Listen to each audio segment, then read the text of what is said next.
Bueno, muy buenas tardes. Vamos a tocar dos temas que son de importancia en la salud pública mundial. Tal es así que hay fondos especiales de las Naciones Unidas, ¿no?, para SIDA, tuberculosis y malaria. Son tres enfermedades muy severas que ocasionan gran mortalidad en el mundo, ¿no? De ellas vamos a tocar dos, ¿no? Así que empezamos con tuberculosis. En tuberculosis, algunas características y en general las características de los gérmenes hacen de alguna manera o se traducen en la clínica, en la epidemiología y en las herramientas de diagnóstico, ¿no?, que vamos a emplear. Así que vamos a ver en principio que el Mycobacterium tuberculoso, ¿no?, es un agente patógeno. Uno de estos de aquí, ¿verdad?, es patógeno. ¿Qué significa patógeno? Patógeno significa que ocasiona enfermedad a pesar de un buen sistema inmune. Un agente oportunista, por el contrario, es un agente que ocasiona enfermedad si nuestras defensas están bajas, ¿no? Entonces, a veces tenemos confusiones, nos preocupamos, pensamos que solamente si están las defensas bajas podemos hacer tuberculosis, y no es así. Es un agente patógeno y eso debe quedar claro para todos. Por cierto que si nuestras defensas están bajas, será peor, ¿no? Segundo concepto es que es un bacilo de reproducción lenta. No es tan rápido como si pedimos un urocultivo para ver una infección urinaria, ¿no?, en que al día siguiente o 2 días ya creció la Escherichia coli o cualquier otro germen, ¿no? Pues acá no. Si pedimos un cultivo, van a pasar de 2 a 6 semanas para que crezca, ¿no? Miren qué lentito se reproduce. Y por reproducirse lento, entonces también si nos ingresa a nosotros, ¿no?, va a pasar un tiempo largo para presentar síntomas, ¿no?, porque se va reproduciendo lentamente, ¿no? Entonces, esta característica de tener una reproducción lenta ya nos hace ver que desde el punto de vista de la transmisión, desde el punto de vista epidemiológico, va a ser más lento, ¿no? E inclusive es probable que no reconozcamos dónde nos expusimos, ¿no?, porque nos ingresó ahora y como se reproduce lentamente, ni podemos acordarnos o identificar el lugar donde pudimos haberla adquirido, ¿no? Entonces, esta característica ya genera alguna repercusión o interpretación epidemiológica, ¿verdad? Es un agente intracelular.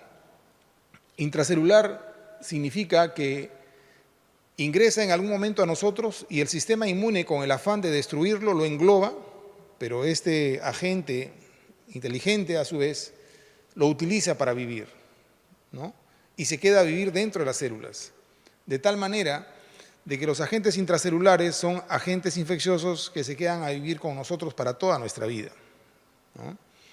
Es así que el Mycobacterium tuberculoso nos puede ingresar en la infancia y ahí quedar quiescente y desarrollar la enfermedad cuando somos ancianos.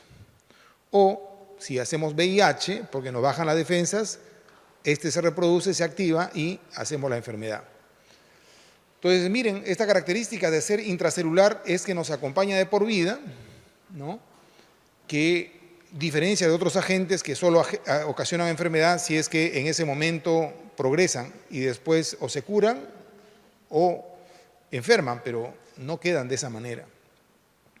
Por lo tanto, la repercusión epidemiológica de la transmisión es lenta y las medidas de prevención y control que se puedan desarrollar en un país no se van a ver en sus efectos sino muchos años después, ¿no? El mismo desarrollo socioeconómico del país, que podría mejorar la situación en relación a la tuberculosis, no va a impactar de manera inmediata, sino van a ser muchos años después. Si dejamos de hacer cosas buenas, es decir, de controlar la tuberculosis o de hacer actividades de control de la tuberculosis, sus repercusiones se van a ver después.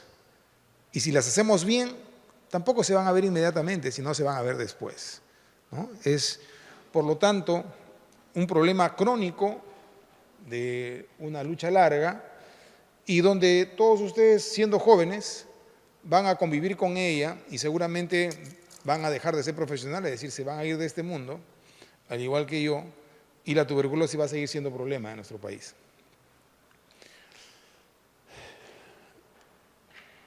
Dios santo, la siguiente podría pasar. Ahora, este hecho de que se queda a vivir con nosotros, mire, trae esta repercusión, ¿no? Que estos son algunos estudios, ¿no?, que se llevan a cabo en pacientes que terminaron un tratamiento de TB con 6 meses. El tratamiento de TB sabemos que dura 6 meses, ¿no? Entonces son personas que llevaron el tratamiento adecuadamente y hay un porcentaje que recae, ¿no? Esto sea VIH positivo o sea VIH negativo. O sea, VIH negativo, ¿quiénes son? Digamos los que, bueno, lógicamente no tienen infección por VIH, o sea, su estado inmunitario, digamos, es el promedio, ¿no? Y miren, llevando bien el tratamiento, ¿no?, hay un porcentaje que recae en las diferentes cohortes de tratamiento de diferentes partes del mundo, ¿no? Lo que significa, pues, que nosotros damos un tratamiento para tuberculosis, la persona llegó a los 6 meses, BK negativo, todos felices, curado, pero en realidad no, nunca se cura uno de tuberculosis, ¿no? El Mycobacterium tuberculoso queda a vivirse con nosotros por el resto de nuestra vida. Y si tenemos un déficit inmunitario posterior, este va a activarse. ¿Y por qué ocurre eso? Porque es un intracelular. Entonces siempre hay una tasa de recaídas, ¿no?, pequeñas en algunos casos o más grandes en otras, pero si hay un déficit inmunitario, ¿no?, como que tenga VIH, ¿no?, que acá lo vemos que estas cifras son mayores que las de acá, ¿no? O sea, si tratamos a un paciente con VIH, un paciente diabético, ¿no?, un paciente que tiene una colagenopatía, ¿no?, que está con corticoides, terminamos el tratamiento a los 6 meses, como es un intracelular, cabe la posibilidad que se reactive, ¿no?, más que si no tuviera estas condiciones, ¿no? ¿Y por qué? Porque es un intracelular. Un ejemplo de intracelular que uno podría decir, bueno, ¿y cómo se quedan ahí? Es que a lo mejor entre los jóvenes es fácil de reconocer, un herpes labial, ¿no? El herpes nos ingresó cuando fuimos niños, ¿no? Y después cuando somos adolescentes, estrés, estamos nerviosos, mucho calor, mucho trabajo y nos sale lo que a veces dicen que le mordió la araña por el labio, etc. Y es una reactivación herpética que surge 15 años después. ¿Por qué? Porque es un intracelular y el intracelular se queda a vivir con nosotros. Otro es el virus varicela zoster. De niños tenemos una varicela a los 5 años, 4 años, en el colegio, en el nido. Y después, a los 80 años, miren cuántos años después, ¿no?, a la persona le sale un herpes zóster, ¿no? Y no viene a ser más que la reactivación de ese virus varicela zoster que se presenta ahora 75 años después, ¿no? O sea, los intracelulares se quedan a vivir con nosotros. Y estamos sanos porque tenemos un sistema inmune competente que lo tiene ahí lo tiene. Y tenemos muchos intracelulares, como lo vamos a ver después, y que es lo que generalmente ocurre en el paciente con VIH. En el paciente con VIH, al disminuir la inmunidad, los intracelulares comienzan a salir y a producir la enfermedad. Muy bien, entonces el Mycobacterium tuberculoso es uno de estos, ¿no? Por lo tanto, lo difícil que se hace luchar pues contra ellos, ¿no? Siguiente. Este es un gráfico, no sé si se logra ver bien, o yo soy que estoy sin lentes, pero en general tenemos que estos son pacientes que recibieron tratamiento, ¿no?, y se evalúa una cohorte retrospectiva de 13 años, en 3 pacientes que terminaron tratamiento hace 13 años, hace 12, hace 7, hasta hace pocos años, ¿no? Y donde se ve sus pruebas de biología molecular a través de una prueba genética, y se ve que sus cepas que tuvieron cuando se enfermaron y después cuando recaen, ¿no?, es decir, algunos años después, hacen nuevamente tuberculosis, y se ve si es la misma cepa, quiere decir que es una reactivación, ¿no? Y si es que es una cepa diferente, quiere decir que se infectó nuevamente, ¿no? Y aquí lo que observan es que hay algunos pacientes que recaen, ¿no? En el primer año, por decir, el 55% de todos los que recayeron el primer año, ¿no? Al segundo año van recayendo un poco menos, ¿no? Esto es la misma cepa, ¿no? Y cuando es una reinfección, al encontrar que es otra cepa, también puede ocurrir. Y esto se va incrementando conforme pase el tiempo, ¿no? Aquí hay dos conceptos, ¿no? Un concepto es, nuevamente, que si es un intracelular, puede salir, ¿no?, en el transcurso del tiempo. Seguramente va a salir al año siguiente o al otro año, conforme pase el tiempo, será menos probable. Pero el otro concepto es la reinfección. Si nosotros somos unas personas que vivimos en un medio donde hay mucha tuberculosis, porque pues esa es nuestra condición socioeconómica, donde el señor de la tienda tiene tuberculosis, el profesor tiene tuberculosis, no sé, hasta la monja tiene tuberculosis, y yo hice tuberculosis, me curo, ¿no? No quiere decir que ya me inmunicé y ya no me va a dar tuberculosis nuevamente. Si yo regreso a ese ambiente y estoy en ese ambiente, es posible que me reinfecte y haga enfermedad nuevamente. O sea, la tuberculosis no genera una inmunidad o no protege de otro episodio de tuberculosis futuro. Y eso es lo que vemos aquí, ¿no? La reinfección. O sea, los pacientes se reinfectan con otra cepa luego de haberse curado de tuberculosis en los años siguientes. ¿Está bien? Muy bien, siguiente. Y otras características que tiene este germen, ¿no?, es que siempre llegamos tarde para el diagnóstico, ¿no?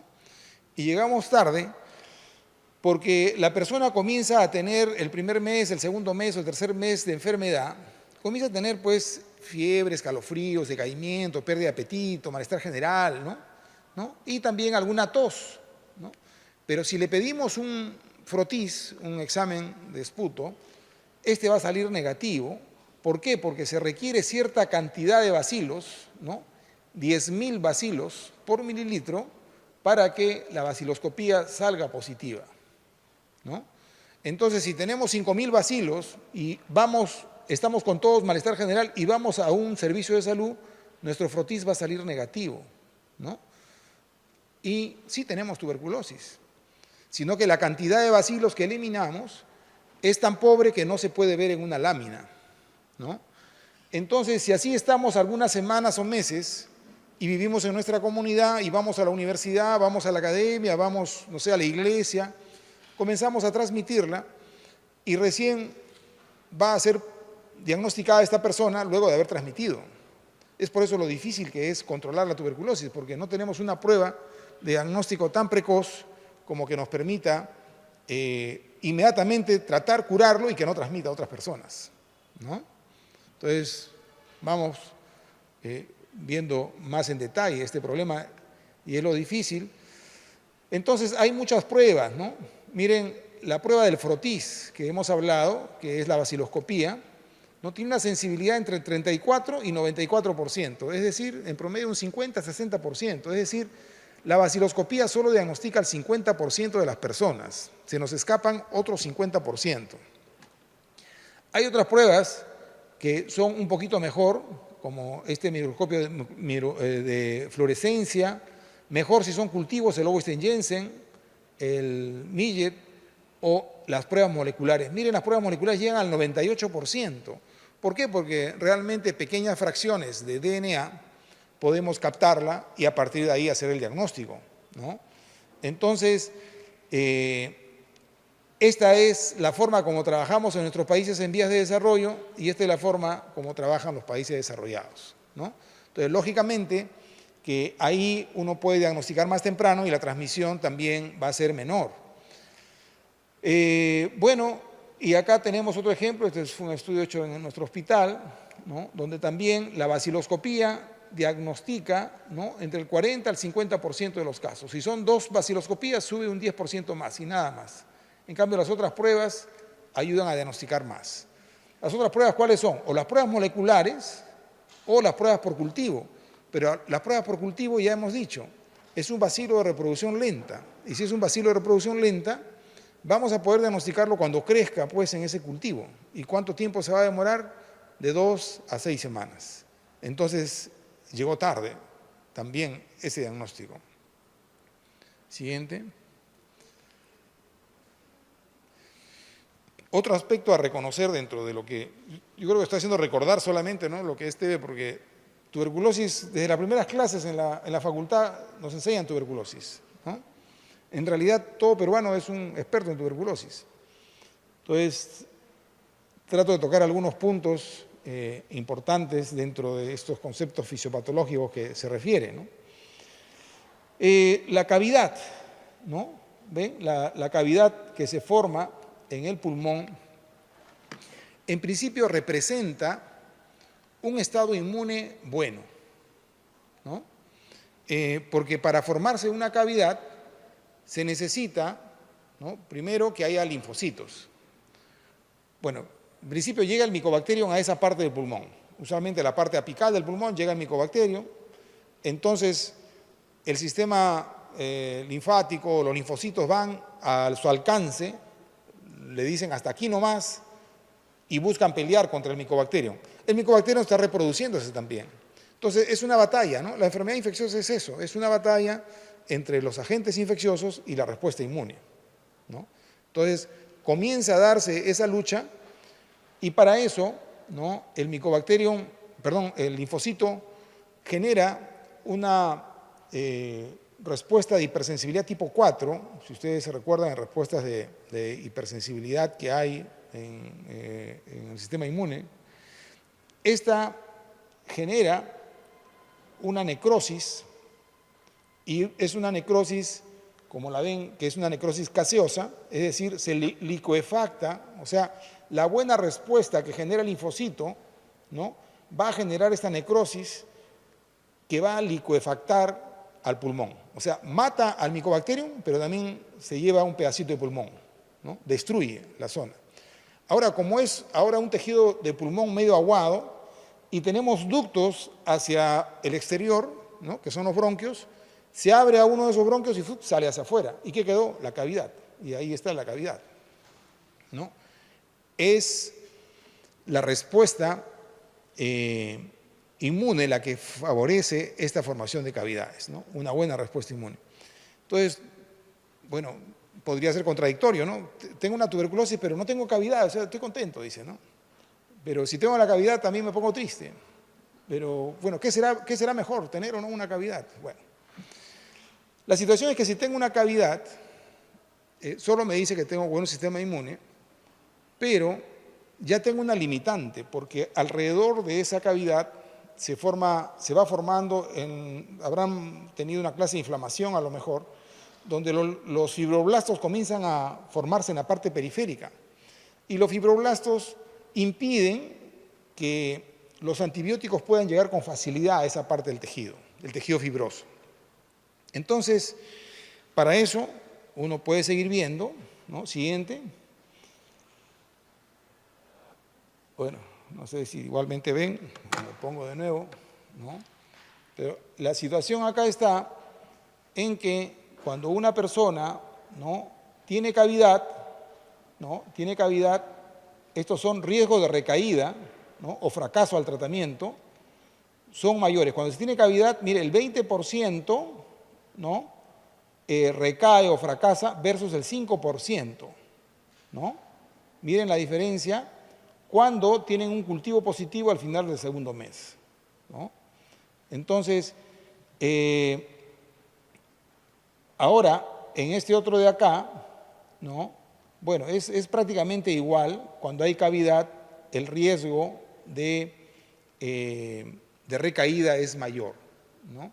Y es mayor aparentemente porque el antibiótico no es tan eficiente en su llegada, ¿no? Entonces, por un lado es bueno, tengo una buena respuesta inmune, pero por otro lado tengo ese riesgo de que a lo mejor no me pueda curar tan bien, ¿no? Siguiente.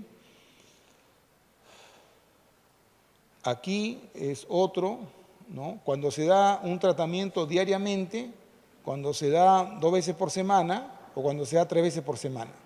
Miren, cuando se da diariamente, los resultados son mejores, ¿no?, que si se dan 2 veces por semana o que si se dan 3 veces por semana, ¿no? Pero cuando hay una cavidad, ¿no?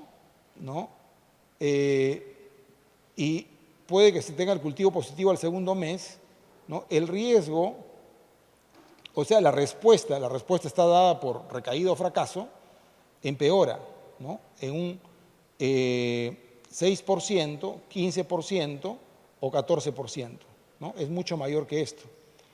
Y puede tener o no el cultivo positivo al segundo mes, ¿no? De cualquier manera, es mucho mayor estos dos que estos dos de acá. Estos dos de acá que tienen en común que la cavidad es negativa, ¿no? O sea, cuando no hay cavidad, la respuesta al tratamiento es mejor que cuando hay cavidades, ¿no? Entonces, a partir de ahora, es importante que se entienda que la cavidad es producto de una buena respuesta inmune, pero como contraparte tenemos que nuestro antibiótico a lo mejor tiene dificultades, ¿no? No quiere decir que va a ser un mal pronóstico, ¿no?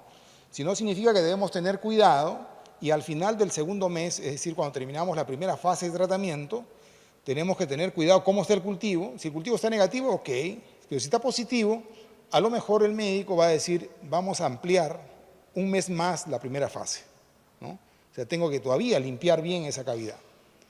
¿Está bien? Siguiente. Aquí es para ver la tuberculosis pulmonar en el inmunosuprimido, ¿no? El ejemplo que tenemos es un paciente con VIH. Un paciente con VIH, ¿no? Es un paciente que tiene en promedio 1000 linfocitos, como ven ahí en la barra a la izquierda, ¿no? Entre 500 a 1000, ese paciente con VIH tiene ese número de linfocitos. Pero conforme progresa la infección, ¿no? En el tiempo va cayendo el número de linfocitos hasta que se llega debajo de 200 y la persona está en un estadio SIDA. Entonces la pregunta es, ¿en qué momento el paciente con VIH desarrolla tuberculosis? Entonces, nosotros podríamos decir, pues bueno, cuando tiene SIDA, pues, ¿no? Sí, es cierto, pero también puede desarrollar TB cuando no está en SIDA, sino cuando está en infección. ¿Por qué? Porque habíamos dicho que el Mycobacterium tuberculoso es un agente patógeno y como agente patógeno puede ocasionar enfermedad sin importar el sistema inmune. Aún teniendo un buen sistema inmune, podemos hacer enfermedad. Es decir, con 1000 linfocitos acá, por decir nosotros que no tenemos VIH, entre comillas, podemos hacer TB. Ahora, un paciente con VIH que ya está por acá, aún sin estar en SIDA, tiene más riesgo de hacer tuberculosis. Y por supuesto que si está en SIDA, será mayor, ¿no? Entonces, eso es que estando en un medio como es nuestro país, donde la tuberculosis es muy prevalente, en cualquiera, que somos todos susceptibles, el paciente con VIH pues tendrá más riesgo de hacer tuberculosis que cualquier otra persona, ¿no? Porque vive en un medio donde la tuberculosis es frecuente. Bueno, entonces podemos ver dos formas. Una tuberculosis, como mencionamos antes, con cavidades, ¿no? En los ápices usualmente. Esta forma clínica la desarrolla las personas que están en esta área. Las personas que tienen más de 200 células CD4 y tienen VIH tienden a desarrollar una TB parecida a la de inmunocompetente, es decir, por buenas defensas desarrollan cavidades, ¿no? Porque hay linfocitos que llegan y pelean y producen la hipersensibilidad tipo 4.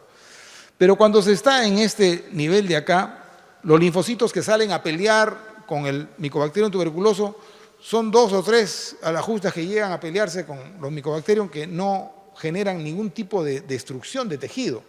Entonces, estos pacientes no tienen cavidades, tienen infiltrados y preferentemente basales o bilaterales, ¿no? Pero no hacen cavidades. Entonces, este es un dato importante porque este dato se va a repetir, ¿no? Esta es la TB del inmunosuprimido, ¿no? Una TB sin cavidades, usualmente iliobasales, usualmente infiltrados. Y esto se va a dar en el niño, que también es un inmunosuprimido, se va a dar en la gestante, se va a dar en el diabético, en el anciano, ¿no? No solo en el VIH, sino que por eso debemos reconocerla. A veces cuando nos hablan de TB, nos hablan usualmente de la TB de este tipo, ¿no? Pero la TB puede ser de cualquier forma y en general no forma cavidades cuando no hay buenas defensas, ¿no? Siguiente. Ahora, la tuberculosis es una enfermedad sistémica. Usualmente la clase la da el neumólogo, ¿no? Porque todos dicen que la tuberculosis es una enfermedad pulmonar, pero no. La tuberculosis es una enfermedad sistémica que afecta preferentemente el pulmón, pero no quiere decir que el Mycobacterium solo está ahí, el Mycobacterium está dándose vuelta por todo el cuerpo. El Mycobacterium es la primera causa de infertilidad en la mujer, ¿no? Porque afecta a las trompas. Tuberculosis puede dar en el ojo, puede dar en el hueso, puede dar en el riñón, en el hígado, donde ustedes piensan, ahí da, ¿no? Sino que afecta más al pulmón. Entonces, pero como nosotros somos o médicos o profesionales de la salud, tenemos que reconocer que la TB está en cualquier parte. ¿Y cómo la diagnosticamos? ¿No? Entonces, es posible que tengamos ganglios, ¿no? Y eso es una TB ganglionar, ¿no? Entonces, ¿qué vamos a hacer para diagnosticar? Vamos a decir que tosa, va a salir negativo porque él no tiene en el pulmón, ¿no? O sea, no hay nada en el pulmón, ¿qué va a salir? Entonces lo que tengo es que sacar ese ganglio o punzarlo, ¿no? Tiene una TBC en el riñón, una biopsia del riñón, ¿no? En la piel, de la piel, del hueso, de la pleura igualmente, del líquido cefalorraquídeo, pues una TB meningia, ¿no? Entonces punzo y busco ahí interpretar lo que saco, ¿no? Porque del BK en esputo no va a salir nada, ¿no? Entonces, ¿qué cosa voy a encontrar? Aquí es un poco al revés. Si este es un paciente que tiene buenas defensas y si este es un paciente que tiene en estadio SIDA o malas defensas. Si tiene buenas defensas, ahí, ¿qué significa? Que llega el bacilo, pero hay una gran respuesta inflamatoria. Hay una gran respuesta inflamatoria porque hay linfocitos que salen a pelear. Entonces, si uno hace una biopsia de tejido, va a encontrar presencia de granulomas, ¿no? Que es una formación que hacen los macrófagos y los linfocitos para limitar su expansión del Mycobacterium, ¿no? Y ahí está. Entonces, si tiene granulomas, el patólogo dice, bueno, es posible que tenga TB. Entonces, hace una coloración de Ziel-Nielsen para ver el Mycobacterium tuberculoso. El problema es cuando las defensas están muy bajas. El Mycobacterium tuberculoso llega y la respuesta inflamatoria que aparece es muy pobre. Entonces, no puede limitarlo. Entonces, por lo tanto, hay bastantes bacilos, ¿no? Pero si hacen la tinción de hematocilina y eosina, que siempre hacen los patólogos, van a encontrar un granulomita o nada. Y si no encuentran granulomas, dicen, esto no es tuberculosis. Y mentira, ¿no? Lo que pasa es que no se pueden formar los granulomas, porque no hay inmunidad que permita formarlos, ¿no? Entonces, ¿qué tengo que hacer acá? Es hacer una coloración de Ziel-Nielsen para encontrar los bacilos, ya que muy probablemente no haya macrófagos. O sea, estamos entendiendo una fisiopatología desde el punto de vista clínico, ¿no? En cómo interpretamos los resultados del laboratorio, ¿no? Entonces, en todo paciente inmunosuprimido, ¿qué debo hacer para diagnosticar tuberculosis? Siempre debo hacer un Ziel-Nielsen de esa biopsia, ¿no? Y si es un inmunocompetente, pues seguramente que el encontrar granulomas en hematocilina y eosina va a ser muy sugestivo para hacer el diagnóstico. Pero sea como fuere, siempre debemos cultivar, ¿no? Esa es una práctica que en realidad a veces nos enseñan muy poco porque el curso de patología es uno, el curso de microbiología es otro, ¿no? Y cuando nos enseñan clínica nos enseñan a examinar, ¿no? Pero para hacer un diagnóstico nos tenemos que ayudar de todo, del examen clínico, del examen microbiológico, del examen anatomopatológico. Entonces, si le vamos a sacar un ganglio, porque pensamos en tuberculosis, tenemos que sacarlo, ¿no? Y cortarlo como si fuese un pan, ¿no? Lo cortamos y un pedazo se va para anatomía patológica, para que le hagan las coloraciones con hematocilina y eosina, y el otro pedazo se va al laboratorio de microbiología para hacer el estudio microbiológico. Uno dice, bueno, ya parto la mitad y lo mando, pero no es tampoco así, sino es en qué frasco lo meto, ¿no? Porque en uno tengo que meterlo en un frasco con formol, ¿no? Y el otro pedacito tengo que meterlo en un frasco con suero fisiológico, ¿no? Entonces, porque si lo meto los dos en formol ya no se puede hacer ningún cultivo, ¿no? Entonces, es la situación que tenemos que, en base a todo esto, cómo nos movemos para pedir nuestros exámenes, ¿no? Porque es siempre antagónico. Mucho germen, poca inmunidad. Mucha inmunidad, poco germen, ¿no?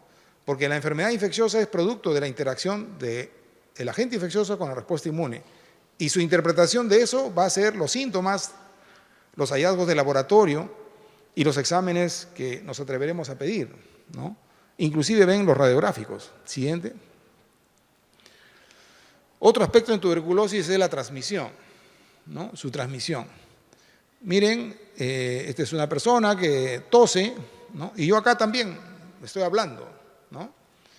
Y estamos eliminando gotitas, ¿no? Hay unas gotitas que caen a los 2 metros. O sea, las gotitas más pesadas, más grandes, caen a los 2 metros. O sea, estoy hablando, está cayendo acá hasta el fierro que está ahí.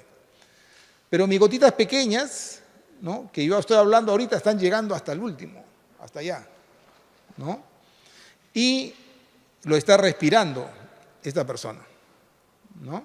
Si toso es peor, ¿no? Entonces, hay que saber que nosotros tenemos 2 tipos de gotitas, ¿no? Unas pequeñitas y otras grandes. Las pequeñitas se están generando en la parte inferior, en el pulmón, en los alvéolos, y las grandes se están generando en la parte superior, ¿no? Entonces, estas gotitas que salen del pulmón son las más peligrosas, son las que transmiten la tuberculosis. Entonces, esas gotitas, si yo tengo tuberculosis, están llegando a todos sus pulmones durante estas 2 horas, ¿no? Y siguiente. ¿Y cuánto tiempo inclusive pueden quedarse esas gotitas? Como pesan poco, o sea, luego regresamos al anterior, todo es tan maravilloso en la biología y lo que pasa en la naturaleza, que estas gotitas flotan, ¿no? Y flotan a la altura del tamaño de una persona, ¿no? No se van ni tan arriba ni se caen, porque el Mycobacterium tuberculoso necesita transmitirse. Los microorganismos son seres vivos, inteligentes biológicamente, que no quieren que su especie desaparezca. Entonces todo está precisamente o fríamente calculado, ¿no? Entonces es así como llega a personas a este nivel. Inclusive podríamos terminar la clase hoy día, ¿no? Cerramos la puerta y esas gotitas quedan suspendidas a esa altura. Y los que vienen mañana a clases se infectan, ¿no? En general pueden estar hasta 48 horas esas gotitas, ¿no? Entonces, ¿qué pasa si nosotros estamos atendiendo en un ambiente hospitalario? Siguiente, donde nos llegan pacientes pues, y hay cantidad en sala de espera. En esta sala de espera ni el paciente sabe que tiene tuberculosis, él está llegando porque está mal, está con fiebre, a lo mejor una tos, ¿no? Y el otro está llegando por diabetes, el otro está llegando por una artrosis, por lo que fuere, ¿no? O si subimos a una combi, ¿no? Y los viajes en combi, depende de la hora, pueden demorarnos hasta 1 hora dentro, ¿no? Y si hay alguien que está tosiendo, ¿no? En ambientes como en prisiones o si vivimos muy hacinados en una comunidad determinada, ¿no? Donde a través de camarotes compartimos nuestras vidas con nuestra familia, ¿no? El riesgo de transmisión pues será mayor, ¿no? Porque estas gotitas infectadas se quedan ahí de un paciente que la generó. Siguiente. Entonces, ahora con respecto al tratamiento, ¿no? Sigamos. En el tratamiento para la tuberculosis, desde que empezó, ¿no? Desde que comenzó la primera droga para tuberculosis, que fue la streptomicina, se encontró que la resistencia existía, ¿no? O sea, la resistencia contra tuberculosis no es un fenómeno reciente, es un fenómeno tan antiguo como cuando apareció el primer antibiótico, ¿no? Por los años 46. Siguiente. Y luego se ha ido generando algunos otros aspectos. A ver, siguiente. Creo que vamos a regresar. Regresamos.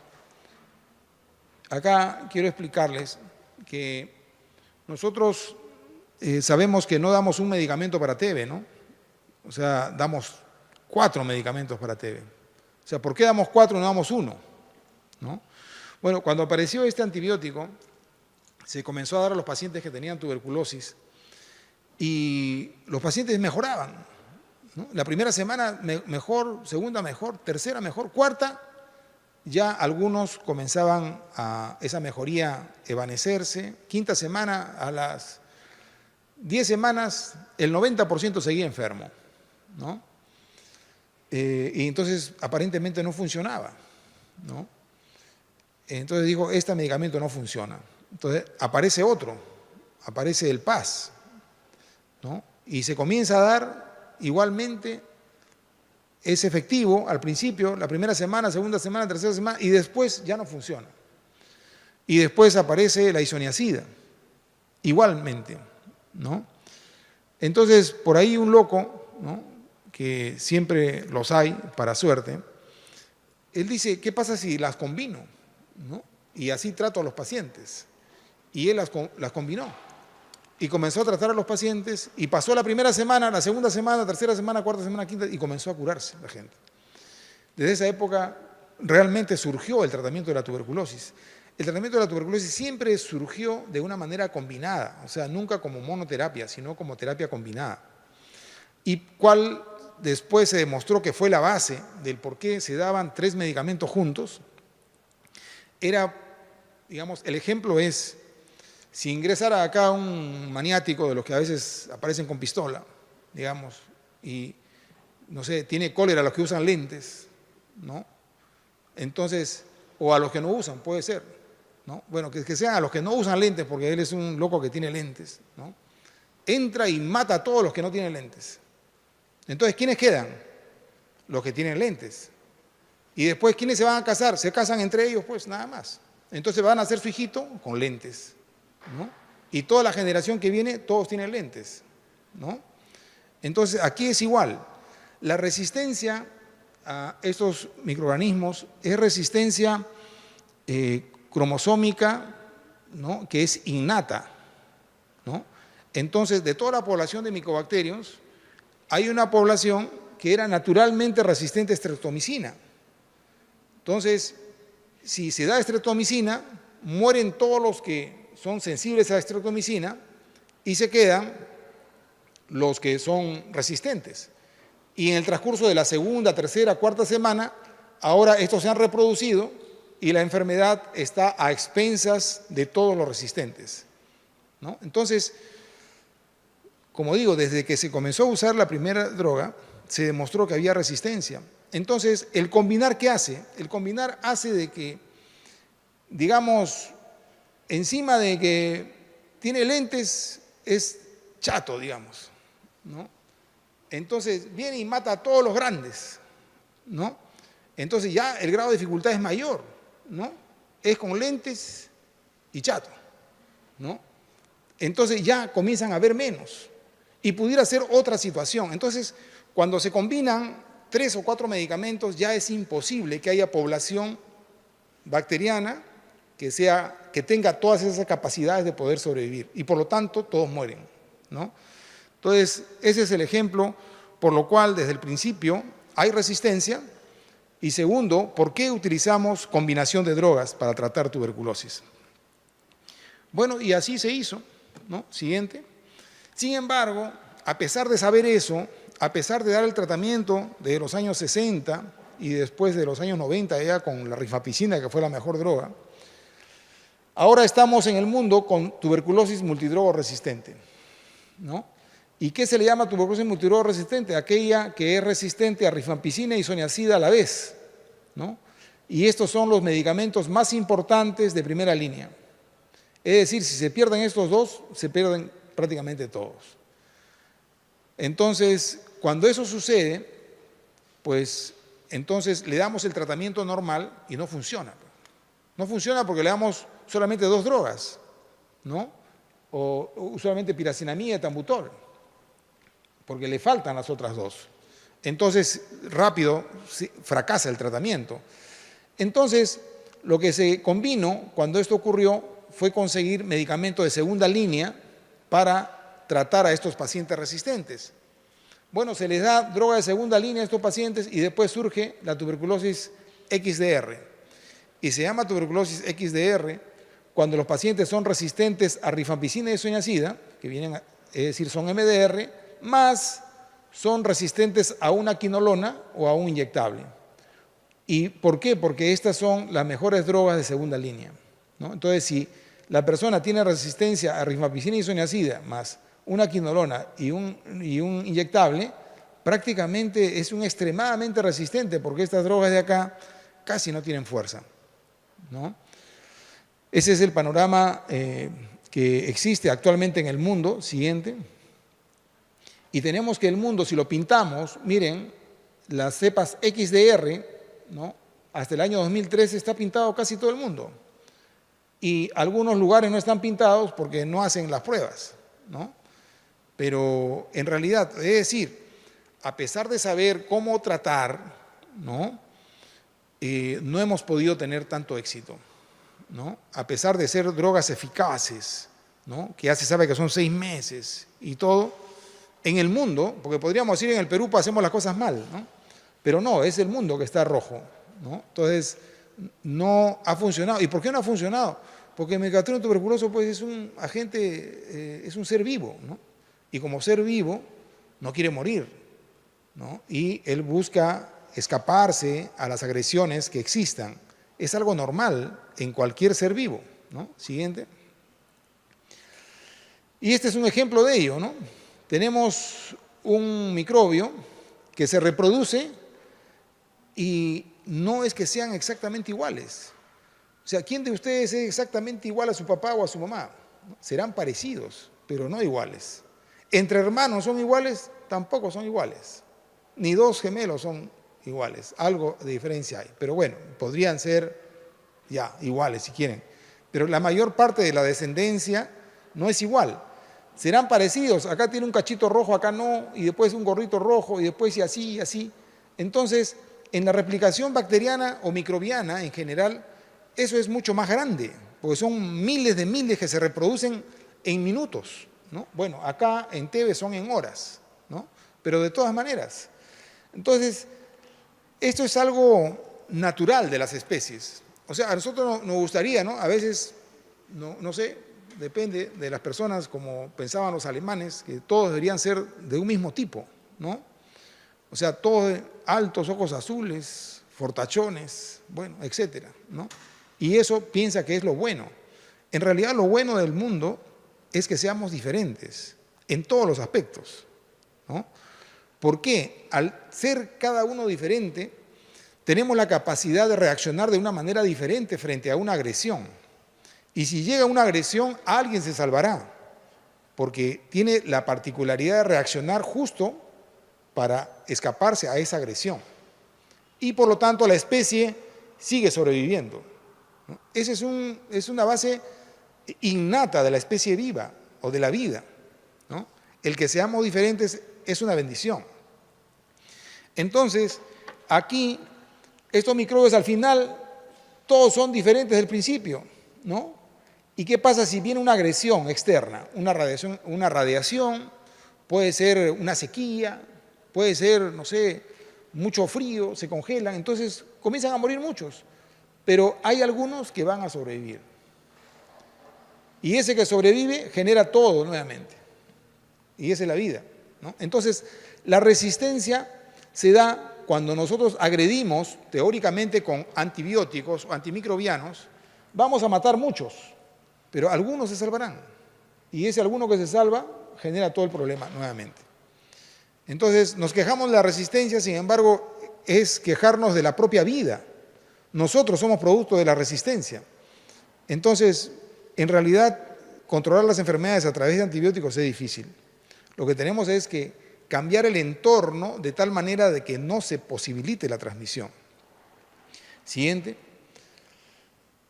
A veces pongo un ejemplo ahí en otro curso, es digamos que haya un alto, ¿no? Y hay una emergencia, el alto busca trepar el techo, ¿no? La pared y se escapa, ¿no? Entonces dice, bueno, lo ideal es ser alto, ¿no?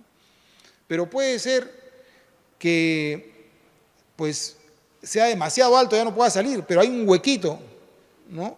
Por algún sitio, y el pequeñito se escapó por ahí, ¿no? Entonces, ¿qué cosa es mejor, ser alto o ser pequeñito, ¿no? Todo depende de las circunstancias o depende de la agresión que exista. Entonces, todos somos sumamente valiosos en todas nuestras habilidades. no solo físicas, sino psicológicas. Hay alguno que es agresivo y el otro que es muy temeroso. ¿Cuál es lo mejor? Todo es bueno, depende de las circunstancias, ¿no? Porque a lo mejor por ser agresivo y pelearse con el que viene con la ametralladora, lo matan pues al toque. En cambio, el que se escondió el último carpeta atrás, ¿no?, que era un cobarde, teóricamente, él va a salvar la especie, ¿no? Entonces, ¿qué cosa es lo mejor? Todo es así. Y el sistema inmune de cada uno de nosotros también es diferente. Por eso que somos susceptibles para algunas infecciones y otras no. De tal manera, frente a determinadas plagas, algunos se salvarán y otros no. Bueno, y esta es la tuberculosis, lo que ocurrió en nuestro país, ¿no?, que comenzamos a jugar con ellas, a matarlos, ¿no? Y esta era la cantidad de TB, comenzó a bajar, ¿no?, porque estábamos dando buen tratamiento y comenzaron a ver las tuberculosis multirogo resistentes. Entonces comenzamos a atacarlas a estas y comenzaron a ver las extremadamente resistentes. Esto de aquí es lo lógico que tenía que aparecer, porque estamos luchando contra seres vivos que no quieren irse, ¿no? Siguiente. Y bueno, estas son una de las bases de la resistencia, ¿no?, que dentro de una población de micobacterias hay una que otra que son resistentes a isoniazida, ¿no?, o son resistentes a rifampicina, ¿no? Todo depende, es frente a qué número de población bacteriana existe una potencial cepa resistente a una de ellas, ¿no? Entonces, para que una cepa cualquiera sea resistente, digamos, a 2 a la vez, estos exponentes tienen que multiplicarse, ¿no?, sumarse. Lo que significa que va a haber mucho menos posibilidades de que esa población exista, ¿no? Siguiente. Bueno, acá hay un ejemplo, ¿no? O sea, tratamos con isoniazida, mueren todas, ¿no?, pero quedan las isoniazidas sensibles, ¿no?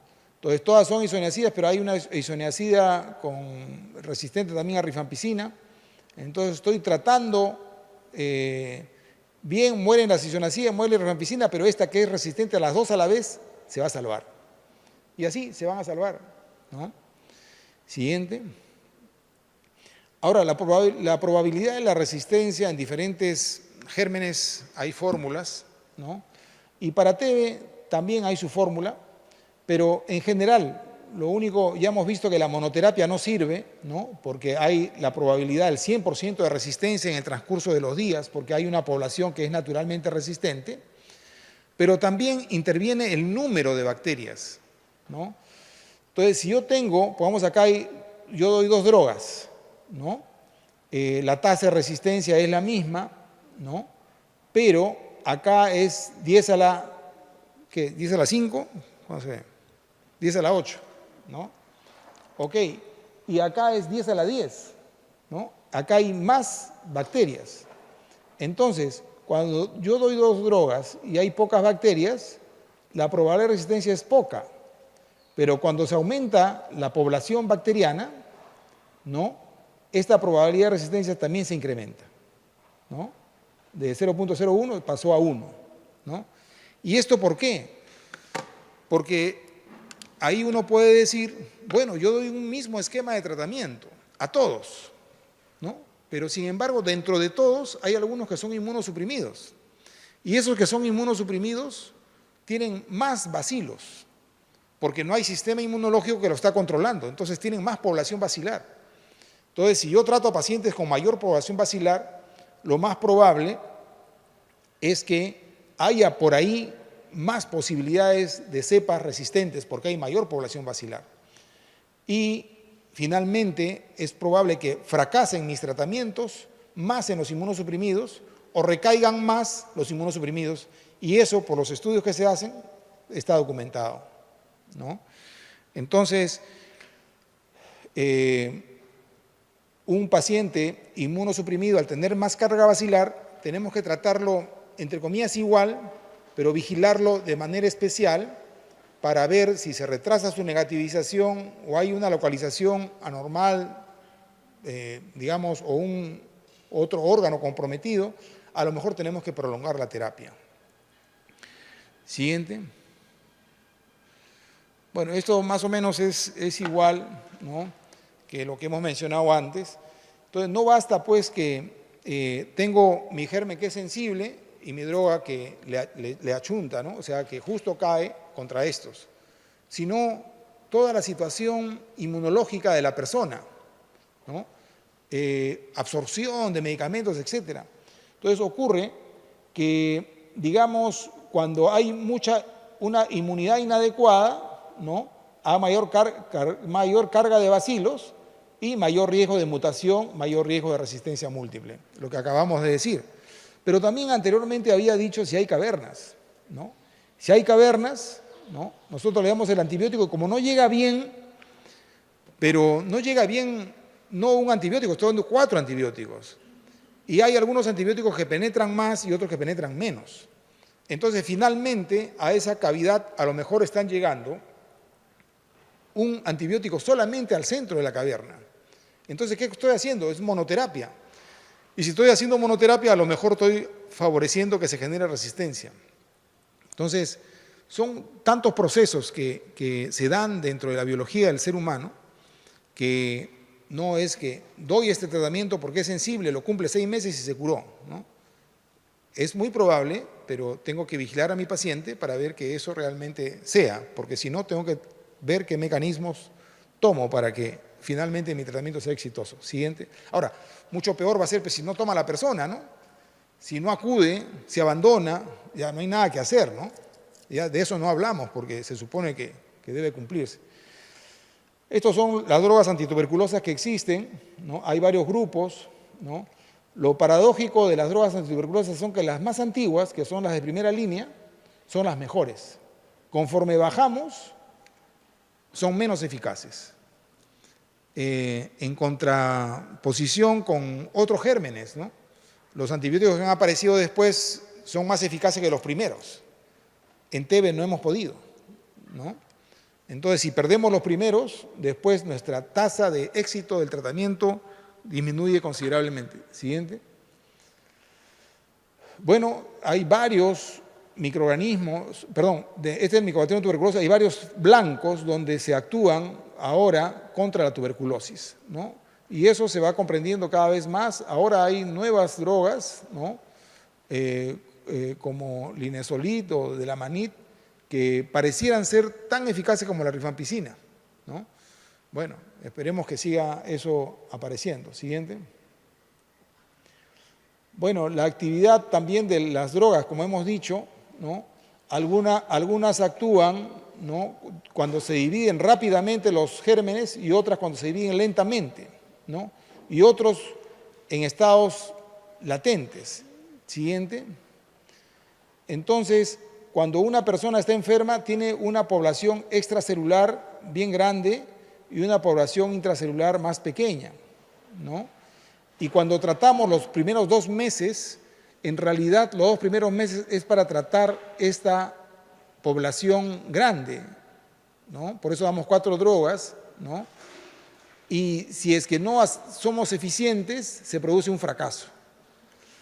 Y para la población intracelular, que es más pequeña, en realidad hemos comenzado a darle desde el principio las drogas, pero continuamos a lo largo del tiempo, ¿no?, porque uno debe evitar las recaídas.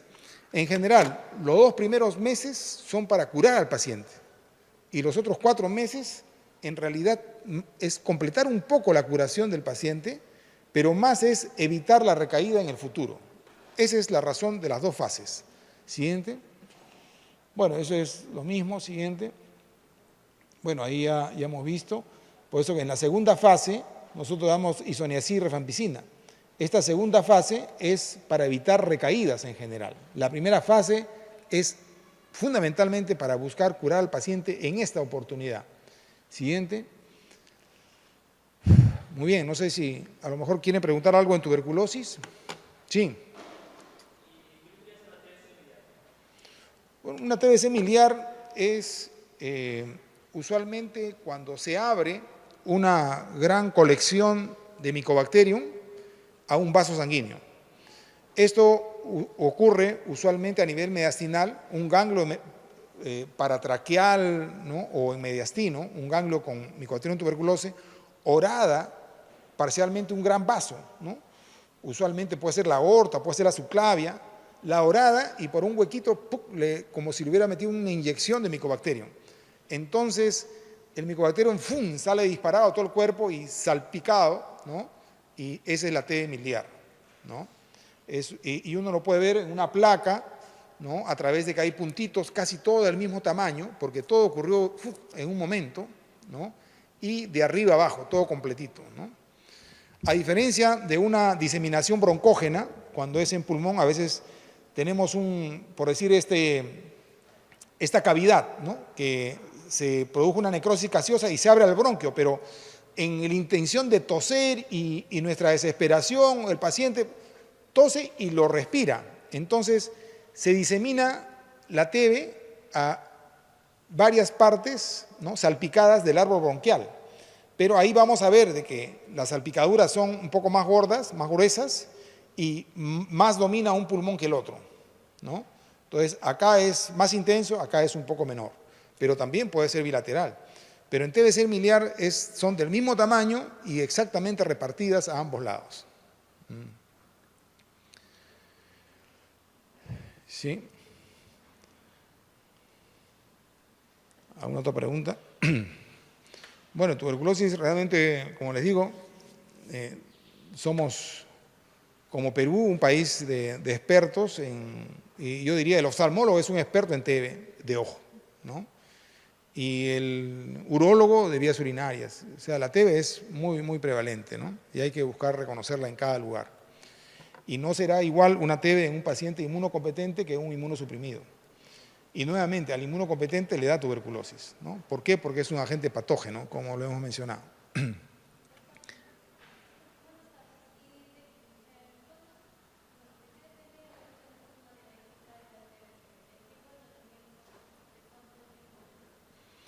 Claro, bueno, la persona diabética es una persona inmunosuprimida, ¿no? Entonces, por ser inmunosuprimida, es más susceptible a que una primo-infección se transforma en una enfermedad activa, o sea, siga progresando a una enfermedad activa porque el sistema inmune no logra controlarla, o es propensa a que un foco antiguo de TB en la infancia ahora se reactive, ¿no? Eso mismo pasa en el paciente con VIH, pero el paciente con VIH es mucho peor, ¿no? El paciente con diabetes es menos intenso, pero se da lo mismo, ¿no? Ahora, igualmente, ¿no? Un paciente con diabetes tiene más probabilidad de recaer, o sea, que el tratamiento sea realmente efectivo, al igual que si uno le da a un inmunocompetente, o sea, tiene más posibilidades de recaer. Y hay que también, bueno, cuando uno trata a un paciente diabético tiene que ver tanto la fidelidad del tratamiento TB como la fidelidad en el cumplimiento de su tratamiento para la diabetes, ¿no? Si uno no controla la diabetes, se hace difícil controlarla, en este caso, al Mycobacterium, ¿no? Entonces, en la actualidad, en países donde la diabetes se ha incrementado de manera importante, y hay regiones en el país donde es así también, ¿no? La TB está comenzando a incrementarse a expensas de mayor población diabética. Entonces, es otro factor que genera limitaciones en el control de la tuberculosis, ¿no? En nuestro medio, la diabetes no es tan alta como en otros países vecinos, pero no deja de ser importante, ¿no? Se está preocupando cada vez más en el Perú en ver esto de diabetes. Inclusive, en algunos países recomiendan dar profilaxia a los diabéticos, ¿no? Es diabético y vive en un medio donde hay tuberculosis, entonces le dan profilaxia con isoniazida, ¿no? O qué pasa si en una familia, ¿no?, hay un diabético y hay un paciente con tuberculosis, a ese paciente diabético habría que darle profilaxia con isoniazida mientras recibe tratamiento del familiar, ¿no? Entonces son particularidades de todas maneras que cada vez se tienen más en cuenta porque es una persona inmunosuprimida con mayor riesgo de enfermar. No sé si eso quería o...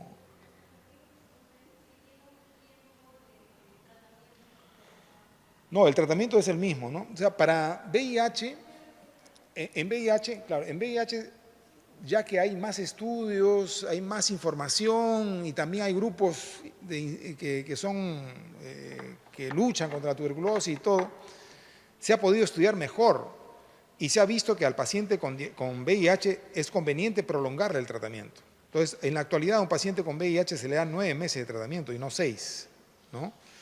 Pero en el paciente diabético eso no está a la fecha demostrado que eso sea mejor. Entonces, en la actualidad, un paciente con diabetes o sin diabetes recibe 6 meses de tratamiento. Pero lo que sí yo les digo es que hay que estar vigilantes, ¿no? Si al segundo mes de tratamiento sigue siendo baciloscópico, podría prolongarse la primera fase, ¿no? Y estar siempre preocupado si puede recaer o no, ¿no? Pero el tiempo de tratamiento es el mismo.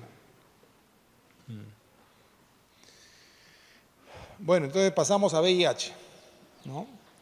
La segunda reina en el mundo,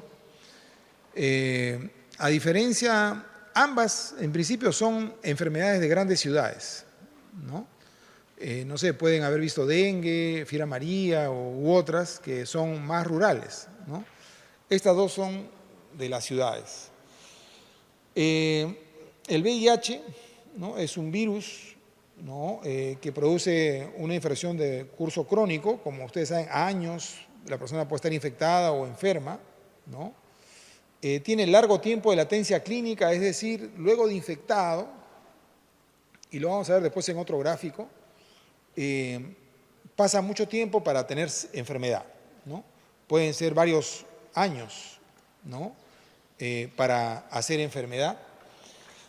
Y va dañándose progresivamente el sistema inmune, ¿no? Y como consecuencia de ese daño al sistema inmune es que vienen los síntomas de la enfermedad. Entonces, ese es un deterioro. Y luego hay esta última frase que se habla de una inflamación persistente. Y aquí hay otro concepto interesante. En realidad, la vejez, ¿no?, viene a ser un estado de inflamación persistente, ¿no? Y esta inflamación persistente lleva a riesgo de diabetes, arteriosclerosis, ¿no?, de hacer síndrome metabólico, dislipidemias, ¿no? Entonces, vamos a ver que cualquier persona que esté con un proceso de inflamación persistente va a tener más riesgo de todo esto, ¿no? Y es un concepto relativamente de los últimos años en infección por VIH. Siguiente. Entonces, este es el virus. Todos los virus son más o menos parecidos, ¿no?, pero al final no son células, ¿no? Es decir, no hay un núcleo, no hay un cromosoma, ¿no?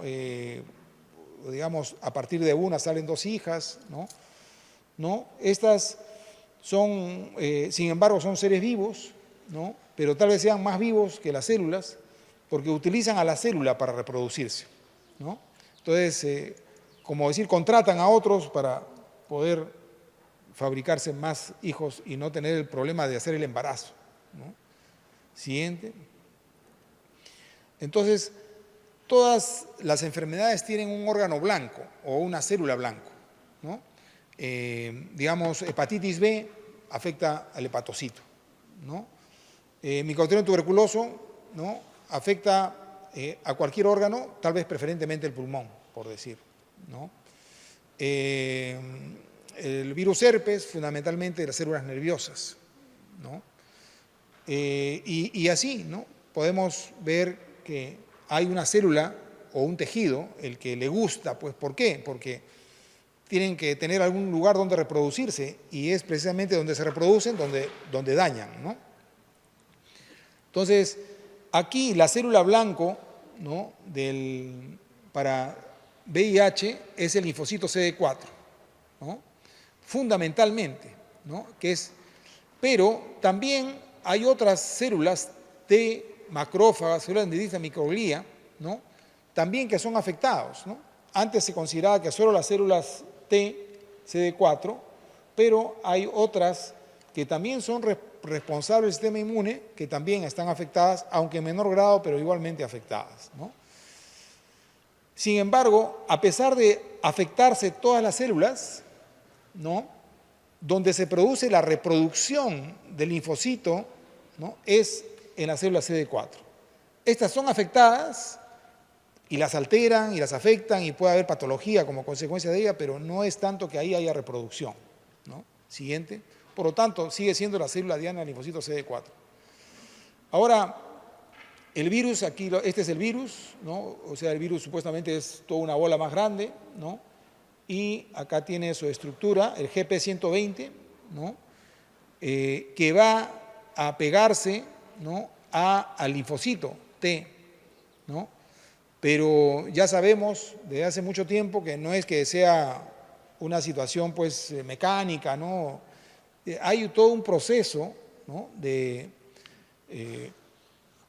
engranaje, digamos, entre la célula, el microorganismo y la célula huésped o la célula que se va a afectar, ¿no? Entonces tenemos los receptores CD4 que están acá, que son los famosos receptores CD4 que tienen la célula CD4 y por eso que se llaman así, ¿no?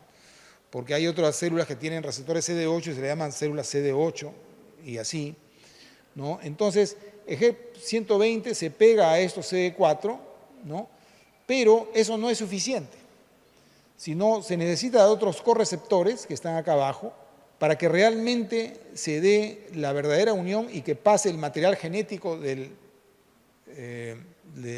virus al linfocito T, ¿no?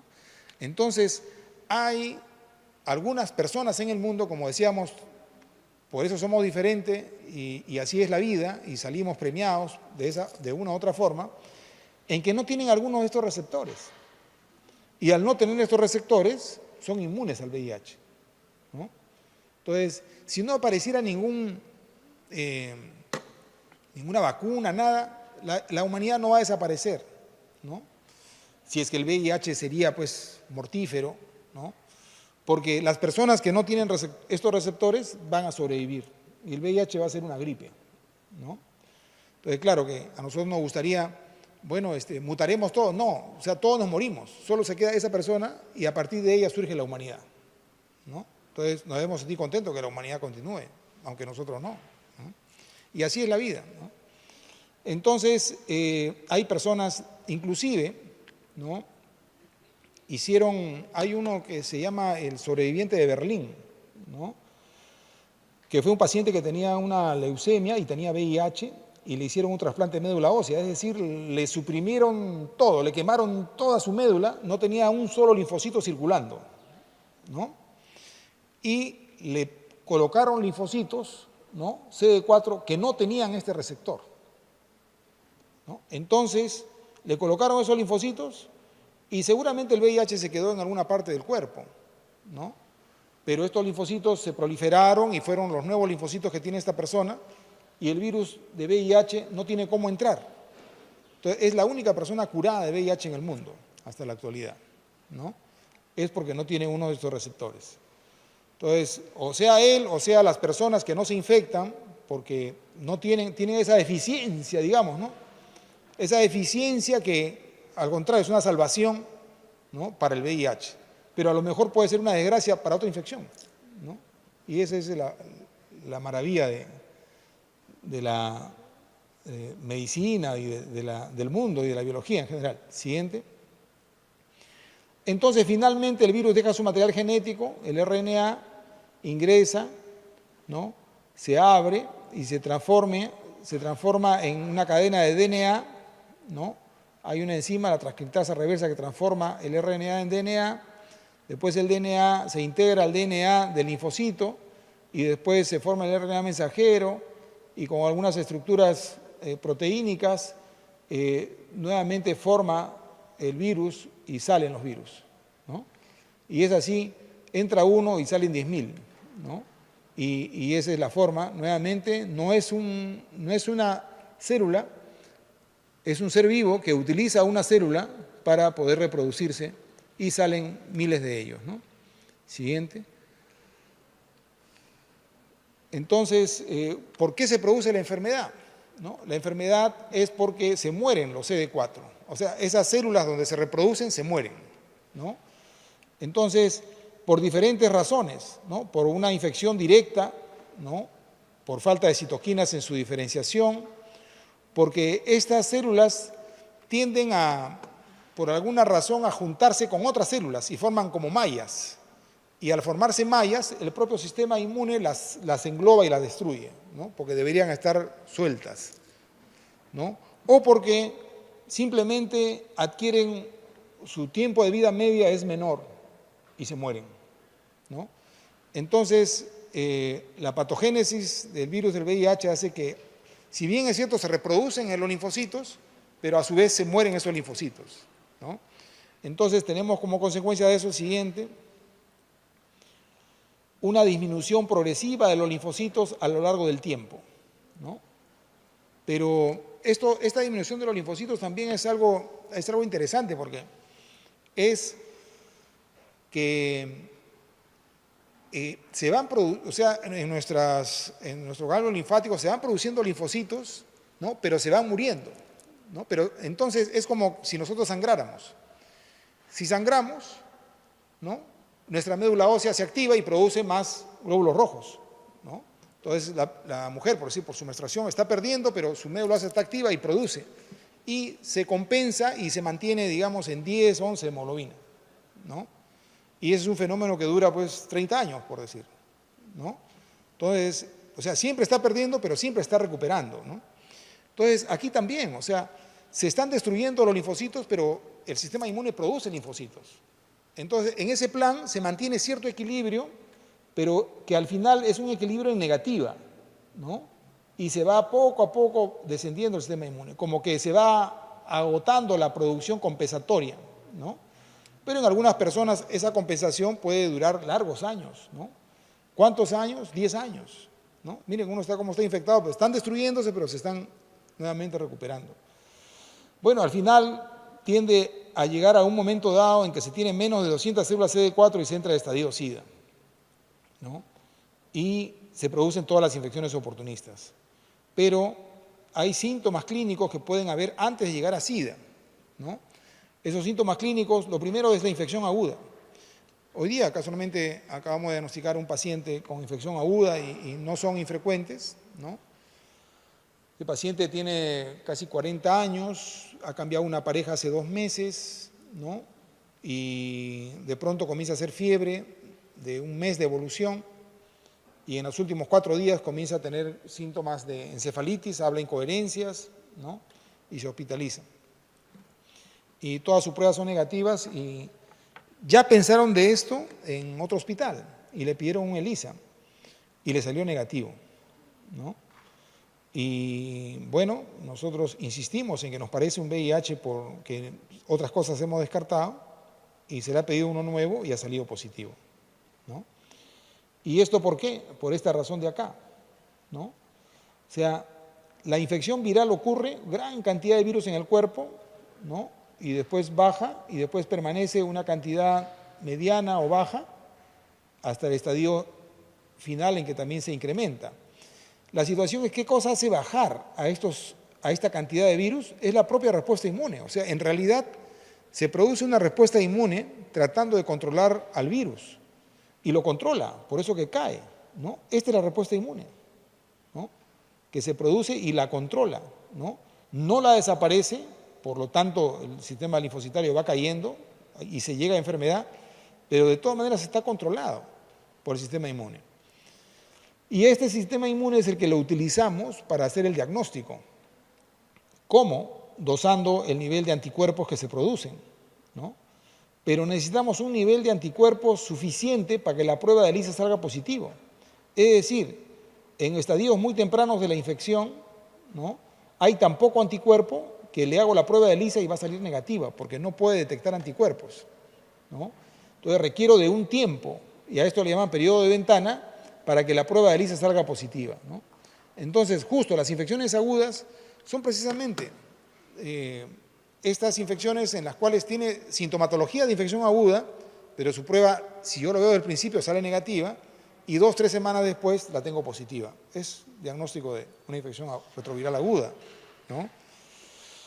O es una persona que ya me llega y yo le diagnostico porque tiene el ELISA positivo, ¿no?, con una sintomatología aguda, ¿no?, pero que antes no tuvo nada, nunca bajó de peso, estaba perfectamente bien. Tiene una enfermedad relativamente de semanas o días y que tengo un ELISA positivo, ¿no? Muy bien, esa es la infección aguda. Después hay una demencia asociada a VIH, y demencia no significa que sea pues un psicótico, ¿no? Es una persona que pierde sus funciones cerebrales superiores, se olvida un poco más, ¿no? Es más lento, ¿no? Normalmente porque es un virus que ingresa al sistema nervioso central. Y otra manifestación que es interesante siempre recordar es el herpes zóster. Habíamos hablado que de niños nos da una varicela, ¿no? A los 5 años, y después cuando llegamos a los 80 años nos da un herpes zóster. Pero ¿qué cosa pasa si nos da un herpes zóster a los 25, ¿no? O a los 30? En realidad no nos debería dar, porque el sistema inmune de una persona de 25 años es bastante buena. Entonces, si tenemos un herpes zóster en una persona de 25 o 30 años, hay que pensar que puede ser una inmunosupresión y hay que hacerle una prueba de ELISA. No quiere decir que tenga VIH de todas maneras esa persona, puede que sea otra causa, ¿no? Pero hay que hacerle una prueba de ELISA porque es muy probable de que sea una de las razones, o el VIH es una de las razones importantes que ocasionan eso. Entonces las personas ocurren que a veces nos llegan con estadios avanzados de enfermedad de VIH y uno le ve en su cuerpo y tiene las heridas o las cicatrices de haber tenido un herpes zóster. Y le pregunta, ¿hace cuánto tiempo tuvo el herpes zóster? Ah, hace 1 año, hace 2 años, hace 8 meses. Entonces estoy tratándolo o diagnosticándolo 8 meses después, en que su sistema inmune está peor. Si lo hubiera diagnosticado antes, su pronóstico hubiera sido muchísimo mejor, ¿no? Entonces, para ustedes supuestamente eso no ocurrirá. Siguiente. Bueno, es más o menos lo que hemos hablado anteriormente, ¿no? Siguiente. Y esto es un poco el periodo de ventana que le decía.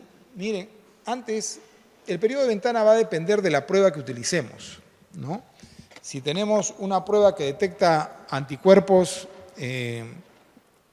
digamos, en pequeña cantidad, será mejor que una que detecte más cantidad, ¿no? Entonces, la prueba de ELISA, ¿no? Miren cómo ha variado, ¿no? Estas son las pruebas de primera generación. Diagnosticaba a una persona 50 días después de que fue infectada, ¿no? Entonces, era bastante tarde por decir, ¿no?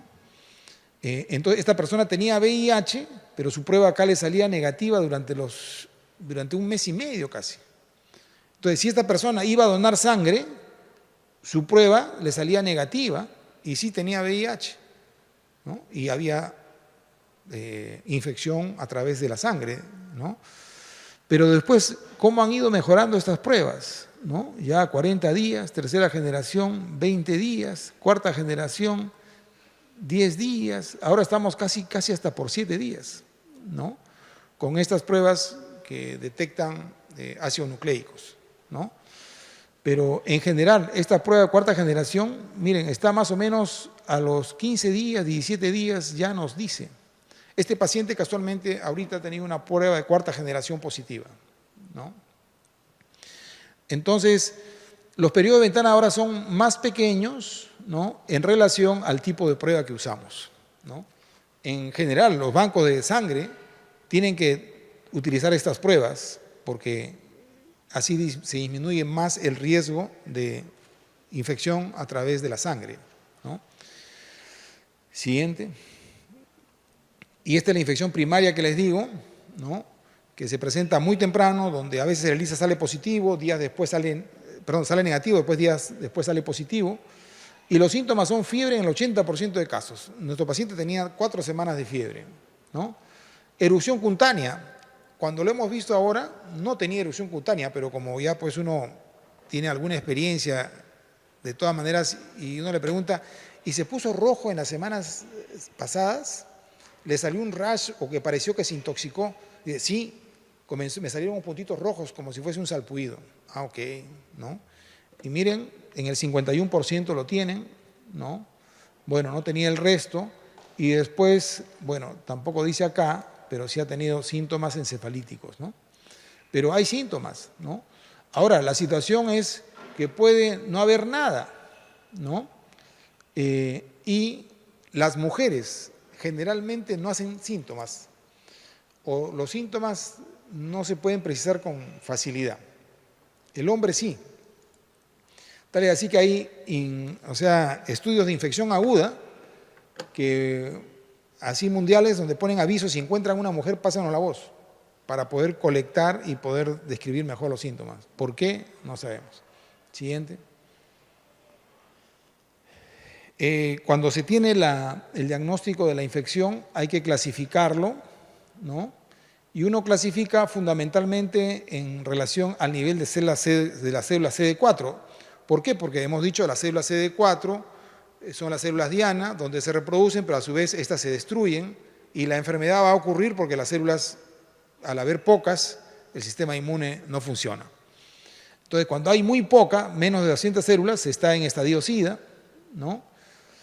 Cuando se tiene más de 200, hasta 499, ¿no? Es un estadio 2, ¿no? Y si está más de 500, o sea, lo he pescado muy temprano a esta persona, tiene más de 500, ¿no? Y luego hay categorías clínicas A, B y C, ¿no? Que puede no tener síntomas, ¿no? Y tener más de 500 células, no tener síntomas o tener entre 499 y 200 o menos de 200. Tener algunos síntomas como herpes zóster, como mencionamos, o algunos otros, y enfermedades ya de SIDA claras, ¿no? Entonces, miren, lo lógico, ¿no?, es que un paciente con menos de 200 tenga infecciones, ¿no? Pero ¿cómo un paciente con menos de 200 puede estar asintomático? Puede ser, puede ser.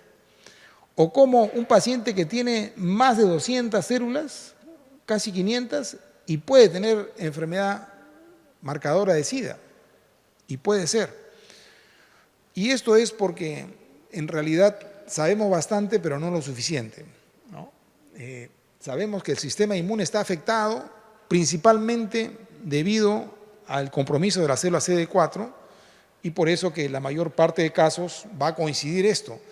Pero a veces hay pacientes que tienen 5 células CD4 y están asintomáticos. Quiere decir que otros elementos del sistema inmune, o sea, están jugando su rol en ese paciente, en protegerlo. O personas que tienen 350 células CD4 y están con síntomas de SIDA ya. Quiere decir de que esas células CD4 no son funcionantes tan adecuadamente, ¿no? Entonces, sabemos bastante, pero no lo suficiente.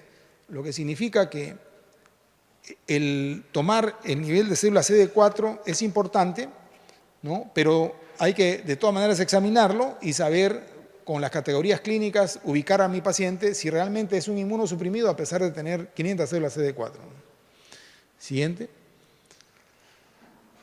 En general, conforme van cayendo las células CD4, aparecen un tipo de infecciones, más profundo otro tipo de infecciones, más profundo otro tipo y otro tipo y otro tipo, ¿no?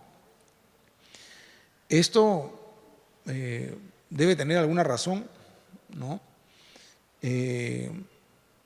Probablemente pues algunos gérmenes necesitan una mayor inmunosupresión para recién ser patógenos y otros no, ¿sí? Entonces nosotros cuando tenemos un paciente, digamos, con menos de 50, bueno, puede tener estas más todas estas, ¿no es cierto? ¿No? Y si tiene 200, tiene estas más todas las que están anteriores. O sea, ¿qué factores están relacionados a que esto ocurra? Eso no se entiende, pero algún factor debe haber, ¿no? Bueno, a propósito de esto que les digo, si uno tiene 200 puede tener neumocistis, criptococo y también puede tener sarcoma de Kaposi, más herpes o lo que fuere. Es el gran reto cuando uno trabaja frente a un paciente con VIH, porque el paciente llega por un problema, ¿no? Llega a lo mejor con un problema cerebral y con una limitación para caminar, ¿no? Entonces tiene una toxoplasmosis cerebral. Y entonces yo clínicamente digo, tiene un síndrome de focalización, su tomografía tiene toxoplasmosis, el tratamiento para toxoplasmosis, feliz, lo trató para toxoplasmosis, inclusive se mejoró, se va a su casa feliz con toxoplasmosis, curada. Y no le tomaron una placa de pulmones, o no le preguntaban si tosía, o no averiguaron si estaba con diarrea, o no examinaron piel y se veían si tenía sarcoma de Kaposi, ¿no? O no preguntaron si es que tenía dificultad para deglutir y tenía una candidiasis esofágica, ¿no? o no hicieron un fondo de ojo y veían si citomegalovirus estaba activado.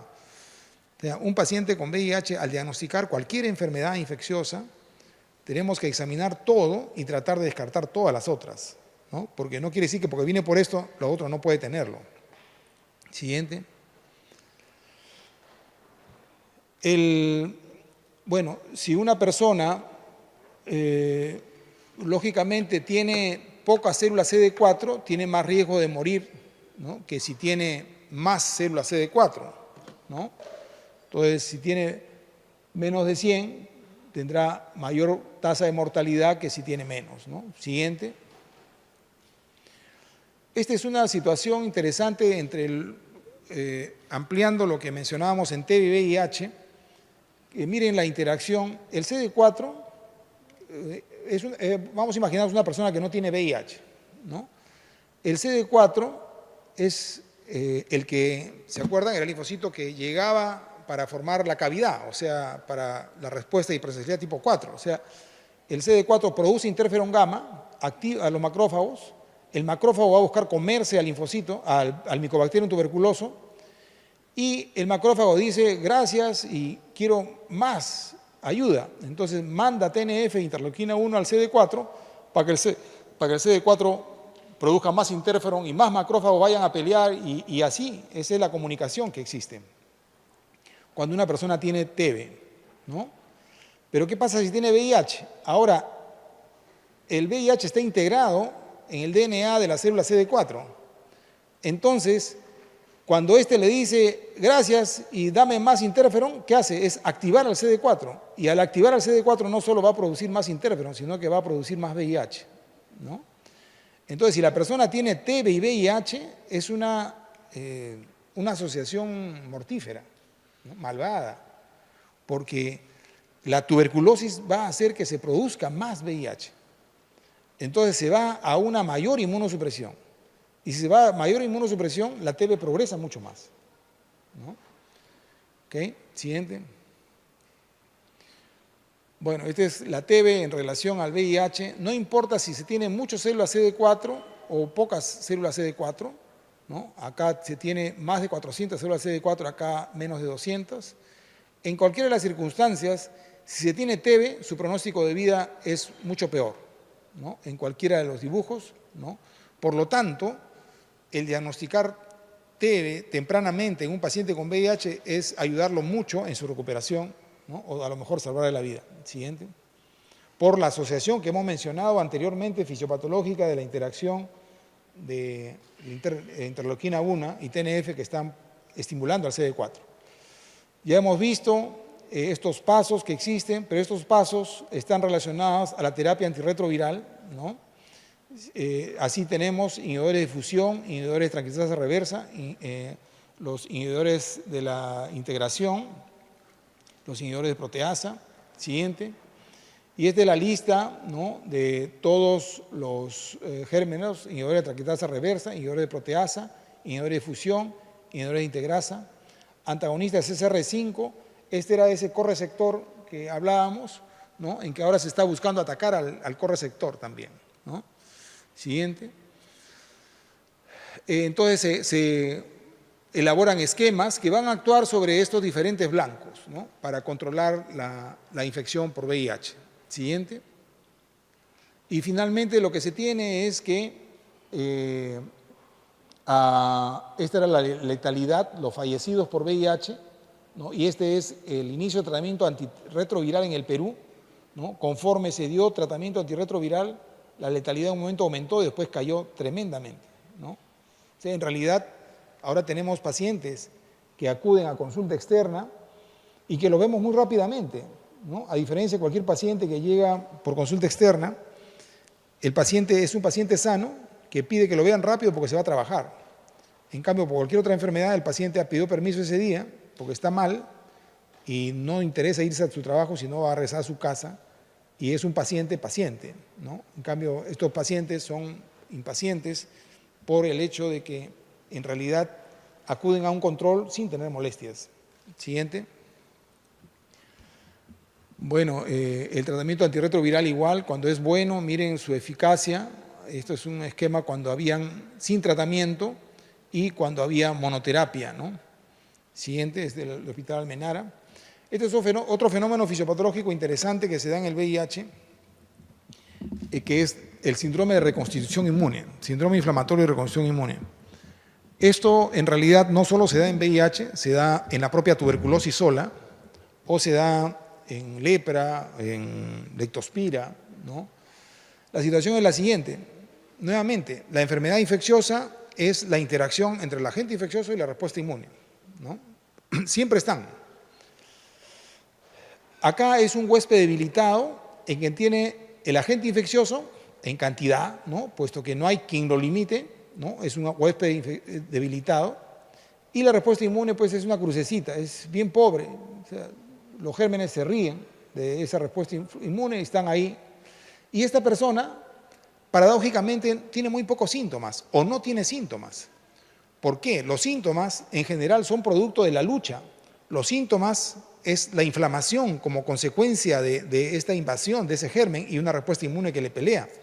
Entonces, esta persona está aparentemente oligosintomática o asintomática. Entonces, luego damos una intervención terapéutica, en este caso es la terapia antirretroviral. Y si le damos la terapia antirretroviral, su sistema inmune lo hemos recuperado. Y ahora, ¿qué pasa? Este sistema inmune va a pelear contra ese antígeno que estaba ahí pasando desapercibido. ¿Y qué cosa se va a producir? Una respuesta inflamatoria intensa. A esto se llama síndrome inflamatorio de reconstrucción inmune, o también le llamamos IRIS, ¿no? Que es un estado de empeoramiento del paciente, ¿no? Si no tenía síntomas y ahora tiene síntomas, quiere decir que está peor, ¿no? Paradójicamente, sin embargo, el tratamiento está siendo efectivo porque queremos recuperar la inmunidad, ¿no? Siguiente. Este síndrome de reconstrucción inmune se va a presentar con más frecuencia, ¿no? Cuando se tiene menos células CD4, porque si se tiene menos células CD4 está más inmunocomprometido, entonces no pelea su sistema inmune. Si tiene más células, sí está peleando, entonces de hecho que si está peleando yo voy a diagnosticar esa otra enfermedad, ¿no? No se me va a presentar como una reconstrucción inmune después de un tratamiento. Siguiente. Entonces, este síndrome de reconstrucción inmune, ¿no? Se da o se conoce como otro nombre, como síndrome paradojal, ¿no? Bueno, acá hay, ok, bueno, le hemos quitado el otro, pero acá, digamos, si un paciente tiene TB y VIH, ¿no? Y le doy tratamiento solo con tratamiento TB, ¿no? Tiene TB y VIH, le doy su tratamiento TB, presentan este síndrome un 7% de los casos, ¿no? ¿Está bien? O sea, es un paciente al cual tiene VIH y yo le logro diagnosticar la TB.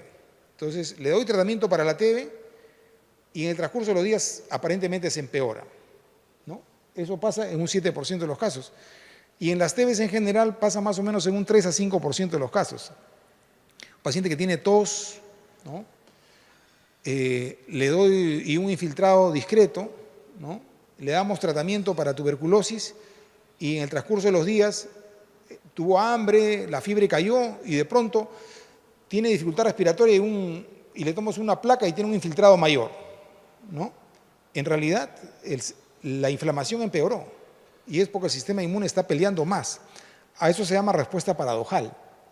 Bueno, y si aparte de eso yo le doy tratamiento antirretroviral que mejoro más el sistema inmune, ¿no? Esto se presenta, miren, casi 1 de cada 3, cada 4 pacientes, ¿no? Eso es lo interesante de este síndrome siguiente, que se puede dar si la persona tenía debajo un citomegalovirus, hepatitis B, hepatitis C, varicela zoster, virus JC, micobacteria típica, tuberculosis, criptococosis. O sea, cualquier germen puede producirlo, ¿no? Pero en realidad no es producido por el germen, sino es la respuesta inmune que era pobre y no peleaba. Entonces ahora le doy terapia antirretroviral, mejora la respuesta inmune y ahora pelea y se manifiesta, ¿no? Siguiente. Hay dos tipos, uno que se llama, si se diagnosticó la infección oportunista previamente, como en el caso ese que le diagnosticamos la TB y lo tratamos y le dimos tratamiento para TB y se empeoró, es una respuesta paradójica.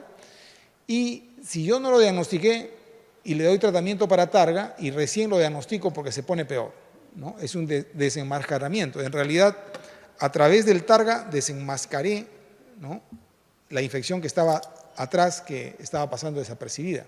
Siguiente. Hay otro síndrome, que es el síndrome hemofagocítico, que se da en enfermedades infecciosas, en varias enfermedades, pero en VIH también, ¿no?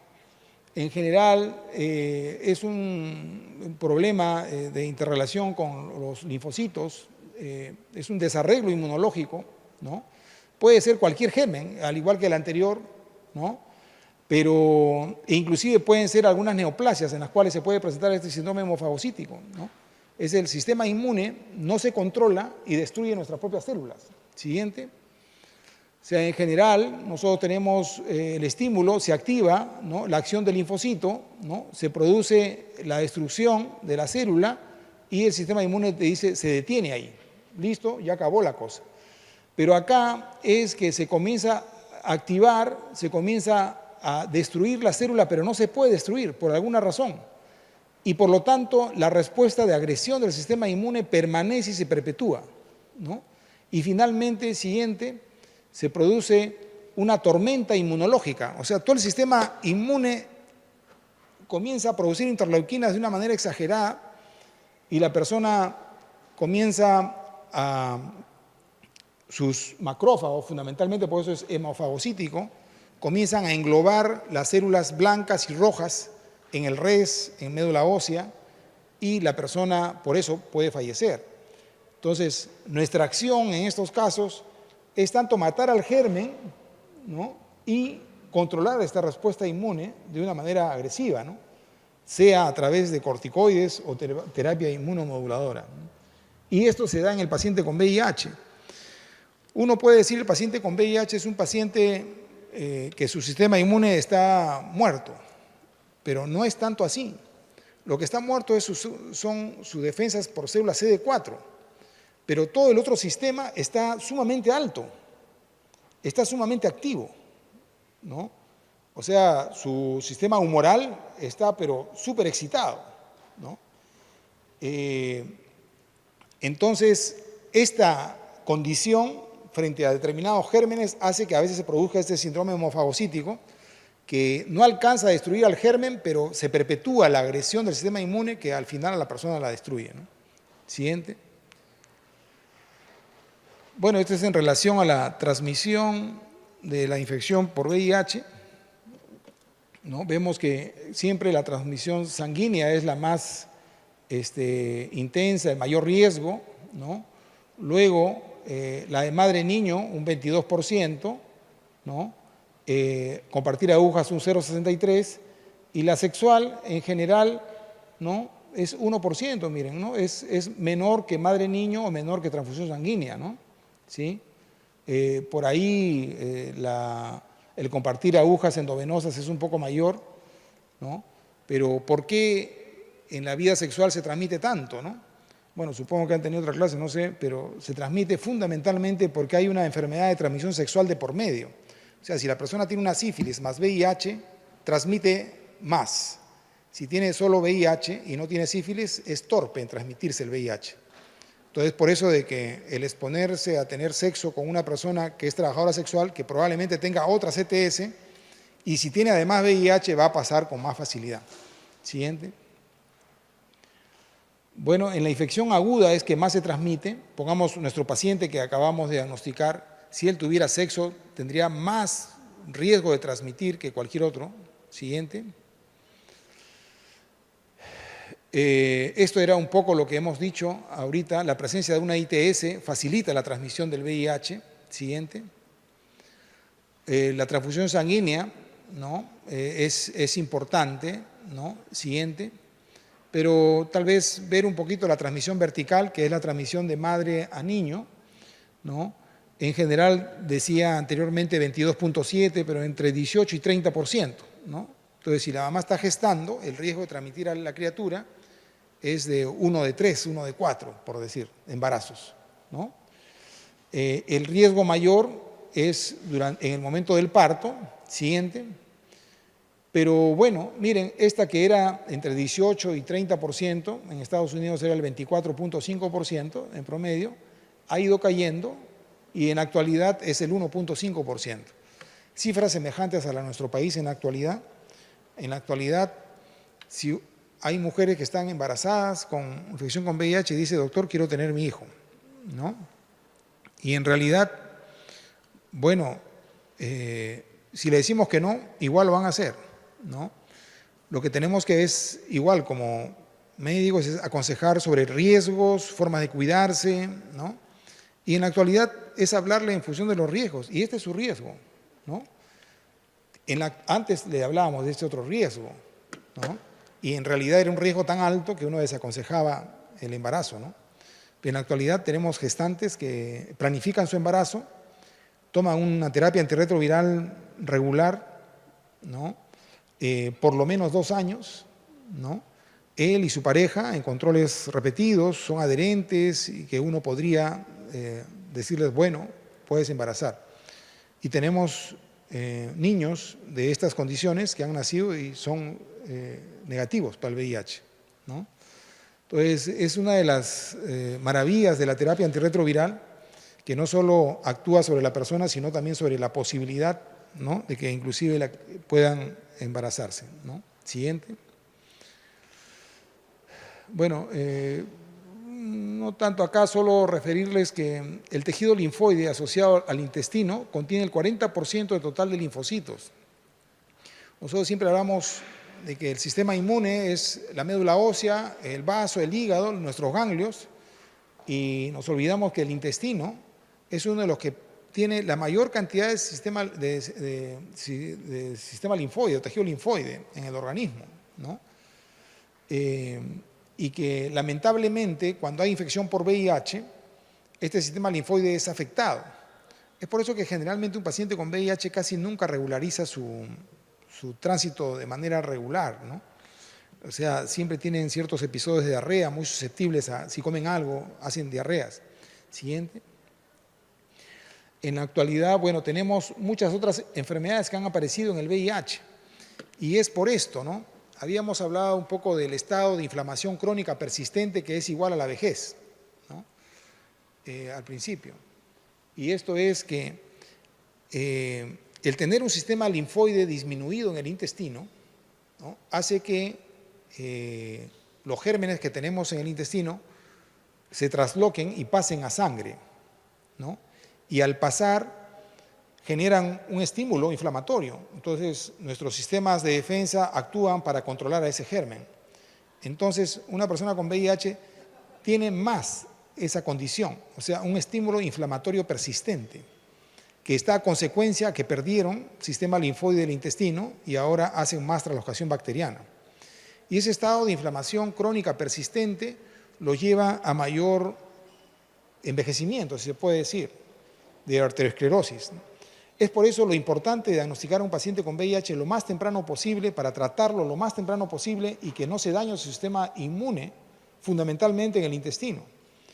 Porque de esa manera estamos evitando que se destruya ese sistema linfoide y la persona es recuperada de íntegro, ¿no? O sea, mientras más temprano empezamos el tratamiento antirretroviral es mejor. Anteriormente se decía, cuando tenga debajo de 200 células CD4 empezar tratamiento antirretroviral. Después se decía, cuando tenga 350 células CD4 para abajo, empezar terapia antirretroviral. En la actualidad se dice, apenas se diagnostica un paciente con VIH, se debe empezar tratamiento antirretroviral sin importar el nivel de células CD4. Y es lo que estamos cuidando, es su sistema linfoide, para evitar que entre en un estado inflamatorio persistente que lo lleve a consecuencias de enfermedades que no estaban relacionadas a SIDA, pero que ahora las tienen: enfermedad crónica, hepática, enfermedad cardiovascular, enfermedad renal crónica, neoplasias que no estaban asociados a VIH, ¿no?, que igualmente debemos de evitar. Siguiente. Esto es lo que se habla, ¿no? En la actualidad se considera que una persona con VIH es de tercera edad cuando tiene más de 50, ¿no? En personas no VIH cuando tienen más de 60. Y acá un poco se puede ver en los VIH positivos y VIH negativos las enfermedades o las comorbilidades que comienzan a tener a diferentes edades, ¿no? Entonces, se anticipan enfermedades, digamos, ¿no? Siguiente. O sea, a pesar de terapia antirretroviral bien llevada, entonces, mientras más temprano recuperemos a nuestro paciente, es mucho mejor, ¿no? Inclusive, el hecho de el cáncer en las personas de edad avanzada, que es más frecuente y lo sabemos, es producto de que su sistema inmune comienza a decaer. Entonces, ¿qué cosa pasa si una persona con VIH, yo la diagnostico muy tarde, tiene un sistema inmune bastante decaído? Lo trato con terapia antirretroviral, lo mejoro, pero nunca lo llevo al íntegro. Entonces, va a tener más riesgo de neoplasias más temprano que un paciente no VIH. Entonces, tengo que diagnosticar y tratar temprano. Esa es una de las premisas que actualmente tiene la OMS, ¿no? En la actualidad probablemente no debería hacerse una mayor consejería para pacientes con VIH. Hasta debería ser una prueba de screening sin ningún tipo de reparo, porque mientras más tiempo se diagnostique una persona va a ser mejor para ella. Y no solo para ella, siguiente, sino mejor para la transmisión del VIH, ¿no? Digamos, las parejas de los pacientes con VIH, ¿no? Lógicamente van, mientras más temprano se diagnostique la persona infectada, va a bajar la carga viral de tal manera de que deja de transmitir. Una persona con VIH, ¿no? En realidad, bueno, no es absoluto, ¿no?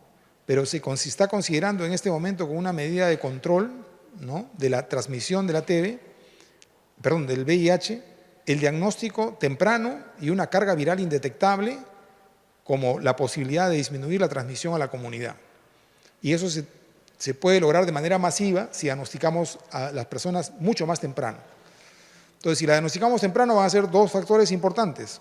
Uno, de que a esa persona le estamos buscando dejar en su condición de edad, digamos, cronológica, de acuerdo a su edad inmunológica, o al revés, y que, bueno, tengan un envejecimiento como todos, y no anticipárselo, ¿no?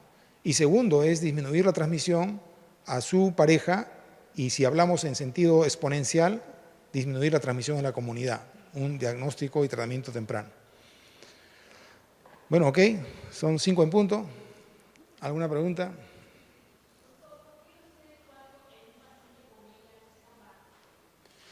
Bueno, habíamos mencionado que el virus ingresa a la célula CD4 y esta célula CD4 comienza a morirse, ¿no? Y comienza a morirse, porque le afecta su vida media, o sea, afecta sus procesos metabólicos internos que hace que viva menos. Otra es que altera sus receptores en la superficie, que se pega a otras células y forma sincitios, que son como mallas de células. Y el organismo o los macrófagos, al ver un cuerpo extraño, ya no es el mismo porque los linfocitos deben estar sueltos. Al estar de esa manera los reconocen como extraños y se los comen. Ahora, ese fenómeno se da de una manera progresiva, ¿no?, a lo largo de todo el tiempo y van disminuyendo a través de los años hasta que la persona se queda sin linfocitos, ¿no? Son las razones más importantes, ¿no? Entonces se va, y la situación es que se llega, no solo los nuevos linfocitos se van muriendo, sino poblaciones más primarias. Es por eso que la persona, después de la terapia antirretroviral, nunca se recupera su valor original, ¿no? O sea, se ha llegado a las reservas a afectarse en algunos pacientes mientras más tarde se comience el tratamiento antirretroviral. Bueno.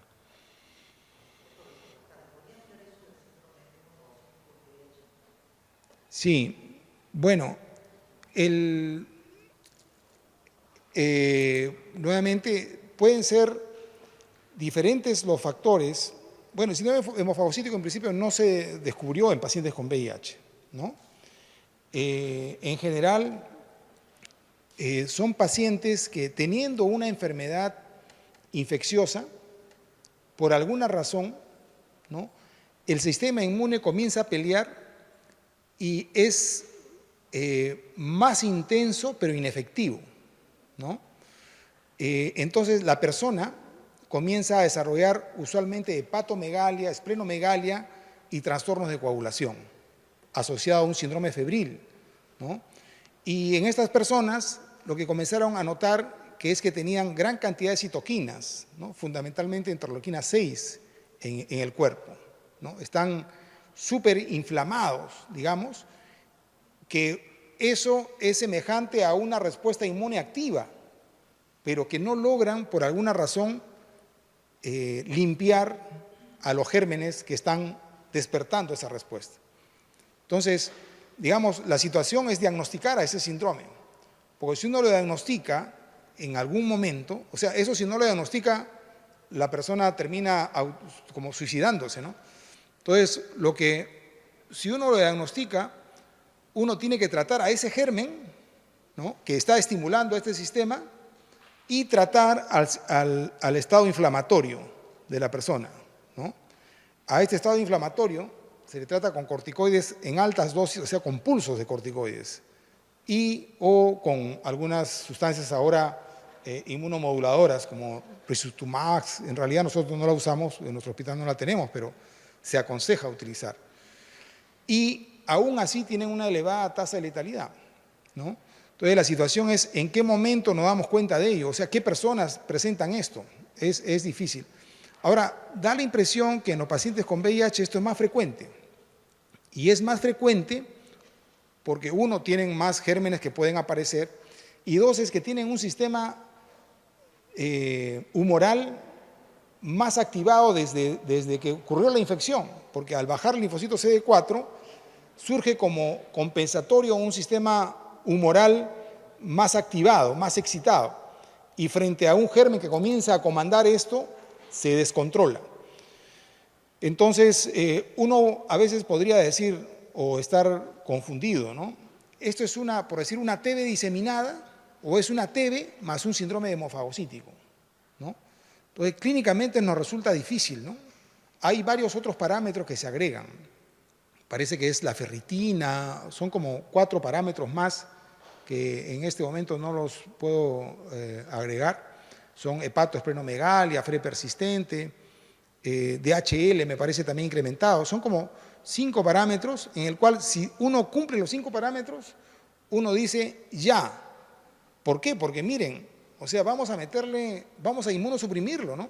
Que si no tiene eso y estamos manejando la infección, por gusto le vamos a inmunosuprimir, más bien podemos hacerle daño. O sea, la decisión de utilizar esta inmunosupresión es si cumple esos criterios de hemofagocito, tenemos que meternos ya prácticamente jugándonos al todo por el todo, ¿no? Pero si no controlamos ese hemofagocítico, o sea, definitivamente el pronóstico es de muerte, ¿no? Y cada vez lo reconocemos más, ¿no? En realidad antes casi siempre lo reconocíamos como una enfermedad diseminada, ¿no?, y que a lo mejor está haciendo un shock séptico finalmente, pero no, es un síndrome hemofagocítico. O sea, hay que tener, perdón, el otro criterio es biopsia de médula ósea y presencia de hemofagocitosis en más de un 20%, ¿no? O sea, DHL y ferritina, ¿no?, al margen de hepatoesplenomegalia.